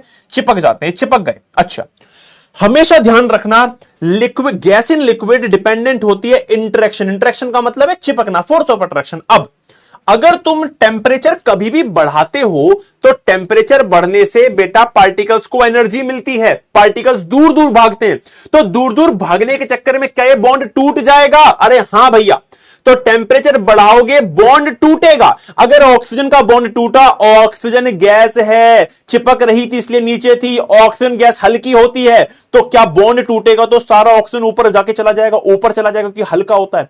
मछली नीचे ऑक्सीजन ढूंढ रही है, अरे ऑक्सीजन तो ऊपर तैर रहा है, क्योंकि ऑक्सीजन ज्यादा टेम्परेचर बढ़ाओगे, पानी गर्म कर दोगे तो बेटा बॉन्ड टूटेगा, वो ऊपर चला जाएगा। मतलब टेम्परेचर बढ़ाने से solubility of gas and liquid घट जाती है। और यही रीजन है कि in summer season aquatic animal feel uncomfortable. Aquatic animals क्या करते हैं? Animals feels uncomfortable. भैया उन्हें अनकंफर्टेबल फील होता है। क्या होता है? उन्हें अनकंफर्टेबल फील होता है। क्यों? क्योंकि समर सीजन में इंटरेक्शन टूट जाता है, टेम्परेचर ज्यादा होने की वजह से सारा ऑक्सीजन ऊपर चला जाता है, मछली नीचे ऑक्सीजन ढूंढ रही है, उसको मिलता ही नहीं है। तो ये आपको बेटा सेकंड पॉइंट याद रखना है। आइए थर्ड पॉइंट की ओर बढ़ते हैं। थर्ड पॉइंट है प्रेशर। ये वो प्रेशर नहीं है, समझ रहे हो? ये दूसरा प्रेशर है गाइस। अगर यहां तक क्लियर है, जल्दी से एक बार मुझे सारे लोग एपीएम लिख के दिखा देंगे। जल्दी से एक बार सारे लोग एपीएम लिख देंगे अगर यहां तक क्लियर है बात। जल्दी से बता दो एक बार सारे लोग, अगर यहां तक सभी को बातें क्लियर है तो एक बार एपीएम लिख दो guys. Everyone in the house make some noise. Coconut लिखो जल्दी से। सर गैस और सॉल्वेंट का फर्स्ट पॉइंट, बेटा फर्स्ट पॉइंट है ऐसी गैस जो जल्दी से लिक्विड बन जाती है, वो जल्दी से लिक्विड में घुल जाती है ना, लाइक डिजोल्व, लाइक सिंपल है ना। तो जिस गैस को जल्दी से लिक्विड बनाया जा सकता है प्रेशर लगा के, वो जल्दी से घुल जाती है ना। ठीक है।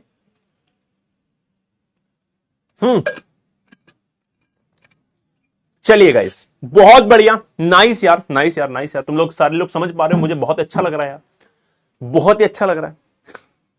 कह रहा सर कोकोनट कहां से आ गया? अबे यार होता रहता है मन में, मतलब क्या क्या चल रहा होता तुम्हें नहीं पता यार। ठीक है, चलो आगे बढ़ो। ठीक है ना। अब आते हैं प्रेशर पे। देखो मैंने स्टार्टिंग से तुम्हें बोला है जो गैस इजीली लिक्विफाइड हो जाती है वो ज्यादा सॉल्युबल होती है, तो उसी से रिलेट करता है अपना प्रेशर, जिसको समझाने के लिए हेनरी भैया आते हैं। चाचा हेनरी कहते हैं pressure of the gas over the liquid surface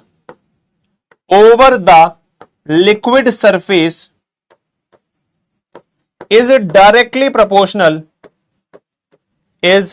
directly proportional to the solubility of gas in a liquid, to the solubility of gas in that liquid। देखो बहुत ही इंपॉर्टेंट है, ध्यान से समझ लेना, बड़ा ही मजेदार है।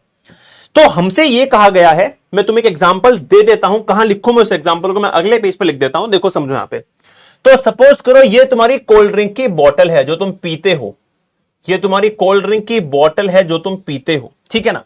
अब इस कोल्ड ड्रिंक की बोतल में होता है मीठा पानी, खाली मीठा पानी पियोगे तो मजा नहीं आएगा। तुम चाहते हो एक बड़ा ही मजेदार रिफ्रेशिंग एक टेस्ट जिससे तुम्हारा गला खुल जाए, तो तुम इसमें क्या करते हो, CO2 गैस को मिलाना चाहते हो। किसको? CO2 गैस को। अब CO2 क्या है? गैस है, सॉफ्ट ड्रिंक है, लिक्विड। क्या गैस कभी लिक्विड में मिल पाएगी? नहीं भाई, गैस तो हवा में हमेशा हल्की होती है, हवा में उड़ती है। तो आप क्या करते हो, यहां पे एक प्रेशर मशीन लगाते हो। आप क्या करते हो, पहले CO2 के पार्टिकल्स को यहां भरते हो और फिर प्रेशर लगाते हो तगड़ा। उस प्रेशर को लगाने से CO2 के पार्टिकल्स पास पास आते हैं, लिक्विफाई हो जाते हैं और लिक्विड लिक्विड घुल जाता है। तो जितना ज्यादा प्रेशर तुम ऊपर से लगाओगे उतना ज्यादा CO2 इसमें घुलेगा। क्या सभी बात समझ में आ रही है? और जब ये ज्यादा घुलेगा तो सोल्यूबिलिटी बढ़ जाएगी। तो हेनरी कह रहा है pressure is directly proportional to बेटा सोल्यूबिलिटी। क्या सभी को क्लियर है? अब मजे की बात ध्यान से समझना। सोल्यूबिलिटी का मतलब है ज्यादा सोल्यूट घुला। बेटा कॉन्सेंट्रेशन टर्म्स में भी तो यही देखा था ना कि कितना सोल्यूट कितने सॉल्यूशन में प्रेजेंट है, मतलब वही तो कंपैरिजन था। तो यहां पे सोल्यूबिलिटी को एक कॉन्सेंट्रेशन टर्म की मदद से डिफाइन करते हैं और वो कॉन्सेंट्रेशन टर्म होती है मोल फ्रैक्शन यानी कि काई। यहां से फॉर्मूला बना P is directly proportional to chi. बेटा साइन हटाओगे प्रोपोर्शनलिटी का कांस्टेंट आएगा जिसे कहते हैं KH, यानी कि बेटा आपका proportionality constant which is Henry's constant.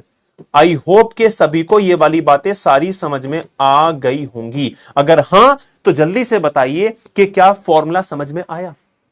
जल्दी से बता दो मुझे, क्या फॉर्मूला समझ में आया। अब इस फॉर्मूले से बहुत सारे क्वेश्चन बनेंगे सीयूईटी में, ध्यान से देख लीजिएगा भैया। यहां पे पी क्या है बेटा, पी है प्रेशर। पी क्या है बेटा, प्रेशर है।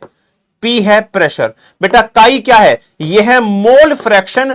जितनी ज्यादा मोल फ्रैक्शन होगी मतलब उतना ज्यादा सॉल्यूट घुला है, मतलब उतनी सॉल्युबिलिटी है। मोल फ्रैक्शन का इस्तेमाल केवल सॉल्युबिलिटी को डिफाइन करने के लिए किया गया है। और केएच क्या है, आपका हेनरी कांस्टेंट है। यहीं से एक बड़ी ही मजेदार बात निकल के आती है, इसके ऊपर क्वेश्चन आएंगे बेटा। क्वेश्चन मटेरियल आ गया है, क्वेश्चन मटेरियल है, ध्यान से देख लेना। इसके ऊपर आपके क्वेश्चन आएंगे सीयूईटी में। क्या है क्वेश्चन मटेरियल, ध्यान से देख लेना। आपसे हमें आपको ध्यान रखना है, हमेशा क्या ध्यान रखना है कि इस फॉर्मूले में है P इक्वल्स टू के एच मल्टीप्लाई बाय काई। अगर के एच उधर जाएगा तो ये हो जाएगा अपॉन में के एच इक्वल्स टू काई। मतलब काई हमेशा इनवर्सली प्रोपोर्शनल है के एच के। मतलब के एच वैसे तो एक कांस्टेंट है, ये हर गैस के लिए कांस्टेंट है, लेकिन डिफरेंट डिफरेंट गैस के लिए अलग अलग वैल्यू होगी। है तो कांस्टेंट। मतलब एक ग्राफ दिखाता हूं, इस ग्राफ को देखो। यहां पे अगर तुम्हें दिख रहा है कि हीलियम की जो केएच की वैल्यू है वो है 144.97, लेकिन यहीं पे जो CO2 की केएच की वैल्यू है बेटा वो है जस्ट 1.67। अब हीलियम के लिए हमेशा यही है क्योंकि वो कांस्टेंट है, ये हीलियम के लिए कभी चेंज नहीं होगी, CO2 के लिए इतनी ही रहेगी, लेकिन दोनों गैस की वैल्यू तो डिफरेंट है। अब इस फॉर्मूले के हिसाब से इनवर्सली प्रोपोर्शनल, जिसके केएच की वैल्यू ज्यादा है उसकी मोल फ्रैक्शन कम है, यानी कि सोल्यूबिलिटी कम है, मतलब वो कम घुलता है। तो यहां पे अगर आप देखोगे तो हीलियम का केएच की वैल्यू बहुत ही ज्यादा है, मतलब ये हमेशा कम घुलता है सॉल्वेंट में, इसकी सोल्यूबिलिटी कम है। इसलिए कोल्ड ड्रिंक में हीलियम को नहीं डालते, कोल्ड ड्रिंक में किसको डालते हैं, CO2 को। क्यों जी, देखो 1.7 केएच की वैल्यू बहुत कम, मतलब सोल्यूबिलिटी बहुत ज्यादा। तो ये बात आपको बेटा याद रखनी है। Everybody in the house make some noise. क्या सभी को यह वाला पोर्शन समझ में आ गया, जल्दी से मुझे बताएंगे। अगर हां तो मैं क्वेश्चन देता हूं। क्वेश्चन बहुत ही सिंपल है। क्या है question, if KH of gas A is greater than KH of gas B, then which of these is correct? इनमें से क्या करेक्ट है, which of these is correct, इनमें से क्या आपको लगता है करेक्ट है। तो आपके सामने बेटा चार ऑप्शन है, option A, option B, option C और ऑप्शन डी। क्या है जी, सॉल्युबिलिटी ए और सॉल्युबिलिटी ऑफ बी बराबर है, सॉल्युबिलिटी ऑफ ए ग्रेटर है सॉल्युबिलिटी ऑफ बी से, solubility of A lesser than है सॉल्युबिलिटी ऑफ बी से। आप बोलोगे नन ऑफ दीज। क्या इनमें से सही लगता है आपको, जल्दी से मुझे सारे के सारे लोग बेटा आंसर देंगे। 60 सेकंड आपके पास हैं, बताइए बेटा। CO2 जस्ट मैंने वो एग्जांपल दिया था, CO2 तो इसलिए यूज होता है सॉफ्ट ड्रिंक में क्योंकि CO2 एसिड बना जाता है और एसिड की वजह से रिफ्रेशिंग टेस्ट आता है, मीथेन एसिड नहीं बनाता बेटा। जल्दी से बता दो गाइस, जल्दी से बता दो गाइस। जीआती का कोई डाउट है? डाउट बेटा एक सेकंड देखता हूं मैं भी, इसके बाद देखता हूं मैं डाउट, है ना, इसके बाद डाउट देखता हूं। जल्दी से बताइए, watch will be the answer guys, watch will be the answer.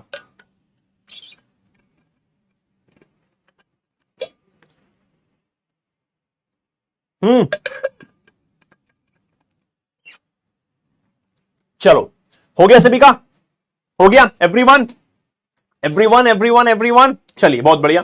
तो उल्टा होता है, मैंने बता दिया, जिसका केएच ज्यादा होगा उसकी सॉल्युबिलिटी कम होगी। तो अगर केएच ए के लिए ज्यादा है तो ए के लिए सोल्यूबिलिटी बेटा कम होगी। Solubility of A is smaller than solubility of B, मतलब B C is the correct answer. Right, सब क्या सभी नहीं लगाया, स्टॉप पोल कर दिया जाए और सी पे आंसर लगा दिया जाए। बहुत बढ़िया, क्या बात है, नाइस 85%, बहुत बढ़िया। सत्यम, भावेश और हिमसागर, बहुत बढ़िया। ज्योति बेटा जस्ट मैं हेनरी लॉ खत्म कर दूं, उसके बाद आपका डाउट जरूर देखूंगा, टेंशन ना लेना बेटा, ठीक है। ओके जी, तो ये था आपका हेनरी लॉ। अब हेनरी लॉ की कुछ लिमिटेशन है, जैसे कि पहली लिमिटेशन, हेनरी लॉ तभी तक काम करता है जब प्रेशर बहुत ज्यादा ना हो। अत्यंत लेवल पे बढ़ा दोगे तो हेनरी लॉ काम नहीं करता। टेम्परेचर बहुत कम ना हो, नहीं काम करता।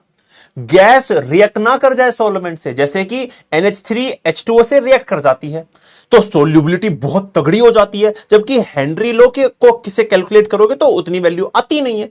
तो इन तीन कंडीशन में हेनरी लॉ क्या होता है, फेल हो जाता है, पेपर पॉइंट ऑफ व्यू से इंपॉर्टेंट नहीं है, पूछा नहीं जाता। लेकिन application of Henry law paper में पूछी जाएगी, इसलिए देख लो। पहला, सॉफ्ट ड्रिंक बॉटल्स में आप CO2 ऐड करते हो, हाई प्रेशर पे ऐड करते हो, क्योंकि हेनरी लॉ ने बोला था जितना ज्यादा प्रेशर होगा उतनी सोल्यूबिलिटी हो जाएगी। पहला केस।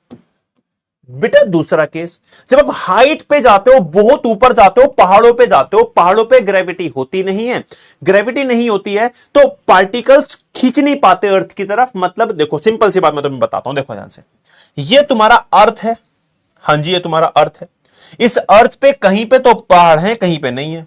अब जैसे मान लो ये बहुत बड़ा पहाड़ है ना, ये सेंटर अर्थ है। अगर तुम नीचे देखोगे सरफेस पे तो सेंटर बहुत पास है, तो यहां पे जो ऑक्सीजन की सप्लाई होती है एयर के अंदर वो अट्रैक्शन में होती है ग्रेविटी की वजह से, इसलिए बहुत तगड़ा प्रेशर होता है, ग्रेविटी खींच के रखती है, तो ऑक्सीजन एकदम अच्छी मात्रा में होती है, सांस अच्छा आता है। जितना आप सेंटर से दूर जाओगे ग्रेविटी कम हो जाएगी, तो जो एटमॉस्फेरिक प्रेशर है वो कम हो जाएगा, प्रेशर कम सोल्यूबिलिटी कम। ऑक्सीजन जो है ना वो एयर में वो कम सोल्यूबल है, बहुत दूर दूर है पार्टिकल्स ऑक्सीजन के, क्योंकि घुल नहीं पा रहा है ठीक से, क्योंकि एटमॉस्फेरिक प्रेशर कम है।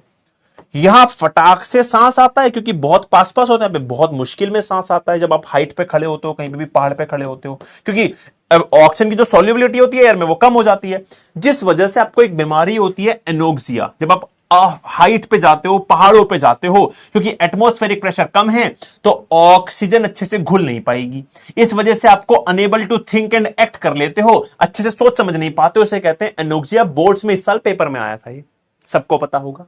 ठीक है, तीसरा और आखिरा, मतलब आखिरा कह रहा हूं, आखिरी एप्लीकेशन, जब स्कूबा डाइवर्स पानी के अंदर जाते हैं तो वहां पे क्या होता है, जब आप यहां पे मान लो ये पानी का ये वाला पार्ट है, अब आप पानी के बहुत नीचे चले गए हो तो पानी का बहुत दबाव के कारण क्या होता है, बहुत ज्यादा प्रेशर हो जाता है, क्योंकि पानी का ऊपर से प्रेशर मतलब पानी का दबाव है। तो जो ऑक्सीजन सिलेंडर आपने लगा रखा है, इसके अंदर कौन कौन सी गैसेस हैं, इसके अंदर ऑक्सीजन भी होती है, खाली ऑक्सीजन नहीं लेते अदरवाइज दिक्कत हो जाती है, ऑक्सीजन की सप्लाई बहुत ज्यादा हो जाती है बॉडी में, उससे भी दिक्कत है। तो ऑक्सीजन होती है, नाइट्रोजन भी होती है और कुछ अदर गैसेस भी होती हैं। हाई प्रेशर के कारण ऑक्सीजन तो ब्लड में जाएगा ही जाएगा, नाइट्रोजन भी जाएगा, अब इसका कोई यूज तो है नहीं, तो ये जाएगा बॉडी में चला गया। जब तुम बाहर निकल के आओगे प्रेशर पानी का कम हो जाएगा, एटमॉस्फेरिक प्रेशर कम हो गया, पहले बहुत ज्यादा था, तो ये नाइट्रोजन गैस जो यूज हुई ही नहीं है ये निकल के फुदक के बाहर आएगी, बाहर आएगी तो आपको पेन होगा, जिसे हम कहते हैं बेंड्स। क्या लिखा हुआ है, scuba divers go deep in the sea, solubility of atmospheric gases increases in blood including oxygen, nitrogen. कोई बोलेगा भैया खाली ऑक्सीजन दे दो ना आप सिलेंडर में, नहीं, प्योर ऑक्सीजन अगर डालोगे तो उससे ब्लड में दिक्कत हो जाती है, खाली ऑक्सीजन से सप्लाई एकदम से बहुत ज्यादा हो जाती है, इसलिए मिक्सचर डालते हैं। ठीक है ना, there is release of dissolved gas due to which nitrogen bubbles are formed in out of blood capillaries, hence there is a painful sensation। अब ब्लड के अंदर ये भी गया, ये भी गया, ये यूज हो गया, रेस्पिरेशन में यूज नहीं हुआ, बाहर आओगे तो बाहर फुदक के आएगी, उसे कहते हैं हम लोग बेंड्स। तो ये आपकी बेटा एप्लीकेशन है अपने हेनरी लॉ की। अगर सभी को यहां तक सारी बातें समझ में आ गई हैं तो जल्दी से मुझे सारे लोग बताएंगे कि एकदम सब कुछ क्लियर है। अगर हां तो बेटा इस क्वेश्चन का सारे लोग अब आंसर करेंगे, सारे लोग अब आंसर करेंगे बेटा इस वाले क्वेश्चन का। जल्दी से सारे लोग आंसर करो इस वाले क्वेश्चन का। सीबीएसई 2025 का एक क्वेश्चन था, ऐसा ही तुम्हें सीयूईटी में देखने के लिए मिलेगा। जल्दी से मुझे बता दो, दिस इज द क्वेश्चन। ठीक है, this is the question. The value of Henry constant KH is constant for all gases, greater for gases with lower solubility, greater for gases with higher solubility, not related to solubility of the gas. बेटा बहुत ही simple सा question है, ये numerical आपको homework में करना है। HW formula आपको पता है, ये थ्योरेटिकल है, ऐसा ही क्वेश्चन मैंने करवा दिया बेटा, HW में करना है, HW में सारे लोगों को करना है। ठीक है, HW। चलिए बहुत बढ़िया, क्या बात है, nice nice nice nice nice, हो गया, डन है बात। ठीक है, चलिए आगे से भी का आंसर। तो इसका आंसर आएगा, देखो हर गैस के लिए कांस्टेंट नहीं होता, हर एक गैस के लिए कांस्टेंट होता है, लेकिन सबकी अलग अलग वैल्यू होती है। CO2 की बहुत कम थी, हीलियम की ज्यादा, तो ये आंसर तो गलत है। इनवर्सली प्रोपोर्शनल होता है जिसका KH ज्यादा उसकी सोल्यूबिलिटी कम। तो क्या लिखा है, greater for gases with lower solubility. क्या बात है, KH की वैल्यू ज्यादा होती है, इसकी सोल्यूबिलिटी कम है। सिंपल सी बात है, सोल्यूबिलिटी कम तो KH ज्यादा, तो यही ऑप्शन सही है। भैया ये वाला सही क्यों नहीं है, अरे रुक जा भाई, ये वाला सही क्यों नहीं है, कह रहा है greater for gases with higher solubility, मतलब डायरेक्टली प्रोपोर्शनल की बात कर रहे हैं, नहीं ऐसा तो नहीं है, उल्टा है, नॉट रिलेटेड नहीं भैया, रिलेटेड तो है। तो इसलिए बी इज द सही जवाब। सभी ने अगर बी लगा दिया है तो बहुत ही ज्यादा बढ़िया, 73% लोगों ने ठीक किया है, नाइस। तो अब यहां तक बात हो चुकी है, लीडर बोर्ड देखने का समय आ चुका है। तो यहां पे अपना आदित्य जी हैं जो कि टॉप पे, नहीं टॉप पे तो नहीं है, टॉप पे है अपने RDX ही कह दें, RH, और नवनीश, ठीक है। तो ये अपना यथार्थ है, कृष है, शुभम है, मौली है, वंशी है, ये सारे, खुशबू है और गाथा है। तो ये सारे लोग अपने लीडर बोर्ड पे हैं, बहुत बढ़िया guys, you are doing really great सारे लोग। अब लास्ट में एक प्रॉमिस कर लो यार, होमवर्क क्वेश्चन दिए हैं, इन होमवर्क क्वेश्चन को लगाना है, DPP जो मिलेगी उस DPP को सॉल्व करना है। जितना मैं कह रहा हूं उतना करते चलना। आई नो तुम्हारे और बहुत सारे कंसर्न है केमिस्ट्री से अलावा, भैया कॉलेज मुझे कौन सा बेस्ट रहेगा, भैया इसके लिए क्या बेस्ट कॉलेज है। आज प्रॉमिस कर रहा हूं ये सारे डाउट्स तुम्हारे धीरे धीरे क्लियर कर दूंगा, कौन सा कॉलेज किस कोर्स के लिए बेस्ट है, तुम्हारी हेल्प कर दूंगा जितनी मुझसे हो सकेगी, ठीक है। For today that's it from my side बेटा, DPP इज वेल इनफ। उसके अलावा तुम्हारे पास क्योंकि भी बहुत सारा टाइम है, तो मैं ये नहीं बोलूंगा कि तुम प्रैक्टिस करना छोड़ दो। मैं ये कह रहा हूं कि DPP बहुत अच्छी है, लेकिन जितनी ज्यादा प्रैक्टिस करो उतना कम है। कभी कभी क्वेश्चन सॉल्व करना इंपॉर्टेंट नहीं होता, बहुत सारे क्वेश्चन सॉल्व करना इंपॉर्टेंट होता है, ठीक है। तो जस्ट रिमेंबर दिस, खाली क्वेश्चन सॉल्व करने से कुछ नहीं होना, बहुत सारे क्वेश्चन सॉल्व करने से होगा। तो आप, मैं DPP दूंगा, उसको सॉल्व करना ही करना है, लेकिन उसके अलावा भी बहुत सारे क्वेश्चन आपको सॉल्व करने हैं, ठीक है जी। Thank you so much guys. अब हम अगली क्लास में मिलेंगे, लेकिन उससे पहले अगर यहां तक सभी को क्लियर है तो एक बार APM लिख देना कि भैया सब कुछ एकदम सेट है। कल हम, ये हमारा पूरा चैप्टर 3 लेक्चर में जाएगा, आज हमारा पहला लेक्चर खत्म हुआ है। जल्दी से एक बार सर लोग APM लिख दो, APM इन द हाउस, कि भैया सब कुछ क्लियर है, फोड़ के आएंगे CUVT में, दैट्स इट, ठीक है ना। चलो बहुत बढ़िया, नाइस। एक बार मैं डाउट्स देख लूं, किसी ने बोलता भैया डाउट्स एक बार देख लो, आप डाउट्स एक बार मैं देख लूं पॉपुलर रिसेंट में। Respect Aakash Tyagi sir, R saviour, thank you यार, लव यू यार, लव यू। अनामिका ने बोला है प्लीज एक्सप्लेन सर। अनामिका क्या एक्सप्लेन करना है मुझे बेटा, क्या, अच्छा इस वाले को देखो, सिंपल सी बात है, हमने देखा था इनवर्सली प्रोपोर्शनल का रिलेशन है, यहां पे लिखा है कांस्टेंट फॉर ऑल गैसेस, नहीं हर गैसेस के लिए कांस्टेंट नहीं है, हर गैस, हर एक गैस के लिए कांस्टेंट है, लेकिन हर गैस का अलग अलग नंबर है।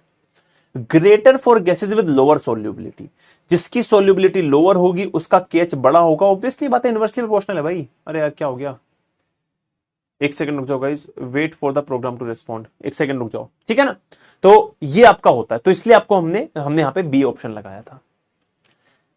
सर मैंने आपसे MP बोर्ड में परिश्रम बैच में पढ़ा था, बहुत अच्छी बात है यार, मिसिंग यू ऑल गाइस, है ना, मिसिंग यू ऑल। ठीक हो गया क्या, अरे हो जा भाई, हो जा गाइस, ठीक हो जा यार। टीचर एक्स को बंद कर सकते हैं क्या यार guys, just give me a second, just give me a second, just give me a second. अरे प्रखर मेरा लाल, मेरा बच्चा पूछे यार, APM supremacy is greater than not, yes is CUT supremacy, यार बहुत बढ़िया, बहुत बढ़िया, बहुत बढ़िया। एक मिनट रुक जाओ, एक मिनट रुक जाओ,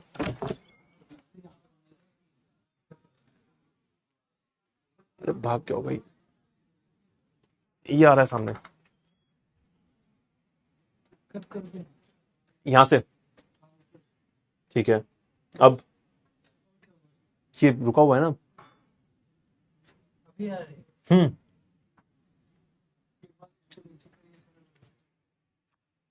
close the programme,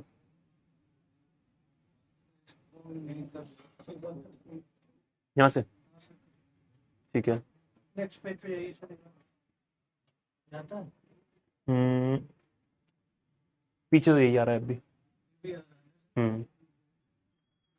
guys wait, वैसे तो क्लास खत्म ही हो गई यार, बस मैं तुम्हें डाउट नहीं देख पा रहा हूं क्या, है ना। तो एक सेकंड रुक जाओ बस जरा, मैं देख लूं यहाँ पे क्या हो रहा हाय शैलेन, हाय गाइस, हाय प्रखर। बाकी मजे लो यार जिंदगी के। चलो तो मैं तब तक एक शायरी सुनाता हूं मैं तुम्हें, सुनोगे क्या? तब तक ये ठीक होता है गाइस? हाँ मैं कर दूंगा। एक एक एक एक शायरी सुनाता हूँ, ठीक है ना? एक शायरी सुनाता हूँ मैं तुम्हें, याद करने दो यार, याद करने दो क्या था यार उसमें। चलो तो कुछ ऐसा है गाइस, कुछ ऐसा है। एक बार वाह वाह कर दो यार, एक बार वाह वाह कर दो, एक बार वाह वाह कर दो यार, एक बार वाह वाह कर दो यार, है ना? एक बार वाह वाह कर दो यार। चलो तो कुछ ऐसे है।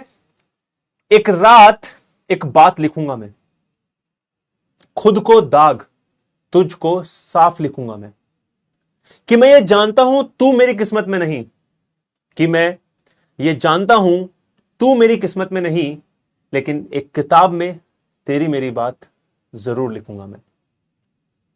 सिंपल सी थी, पता नहीं मैंने कहां पढ़ी थी ये। चलो बहुत बढ़िया, ठीक है।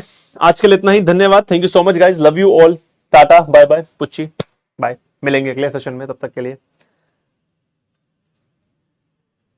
बाय, ठीक है, bye guys, bye, love you, APM.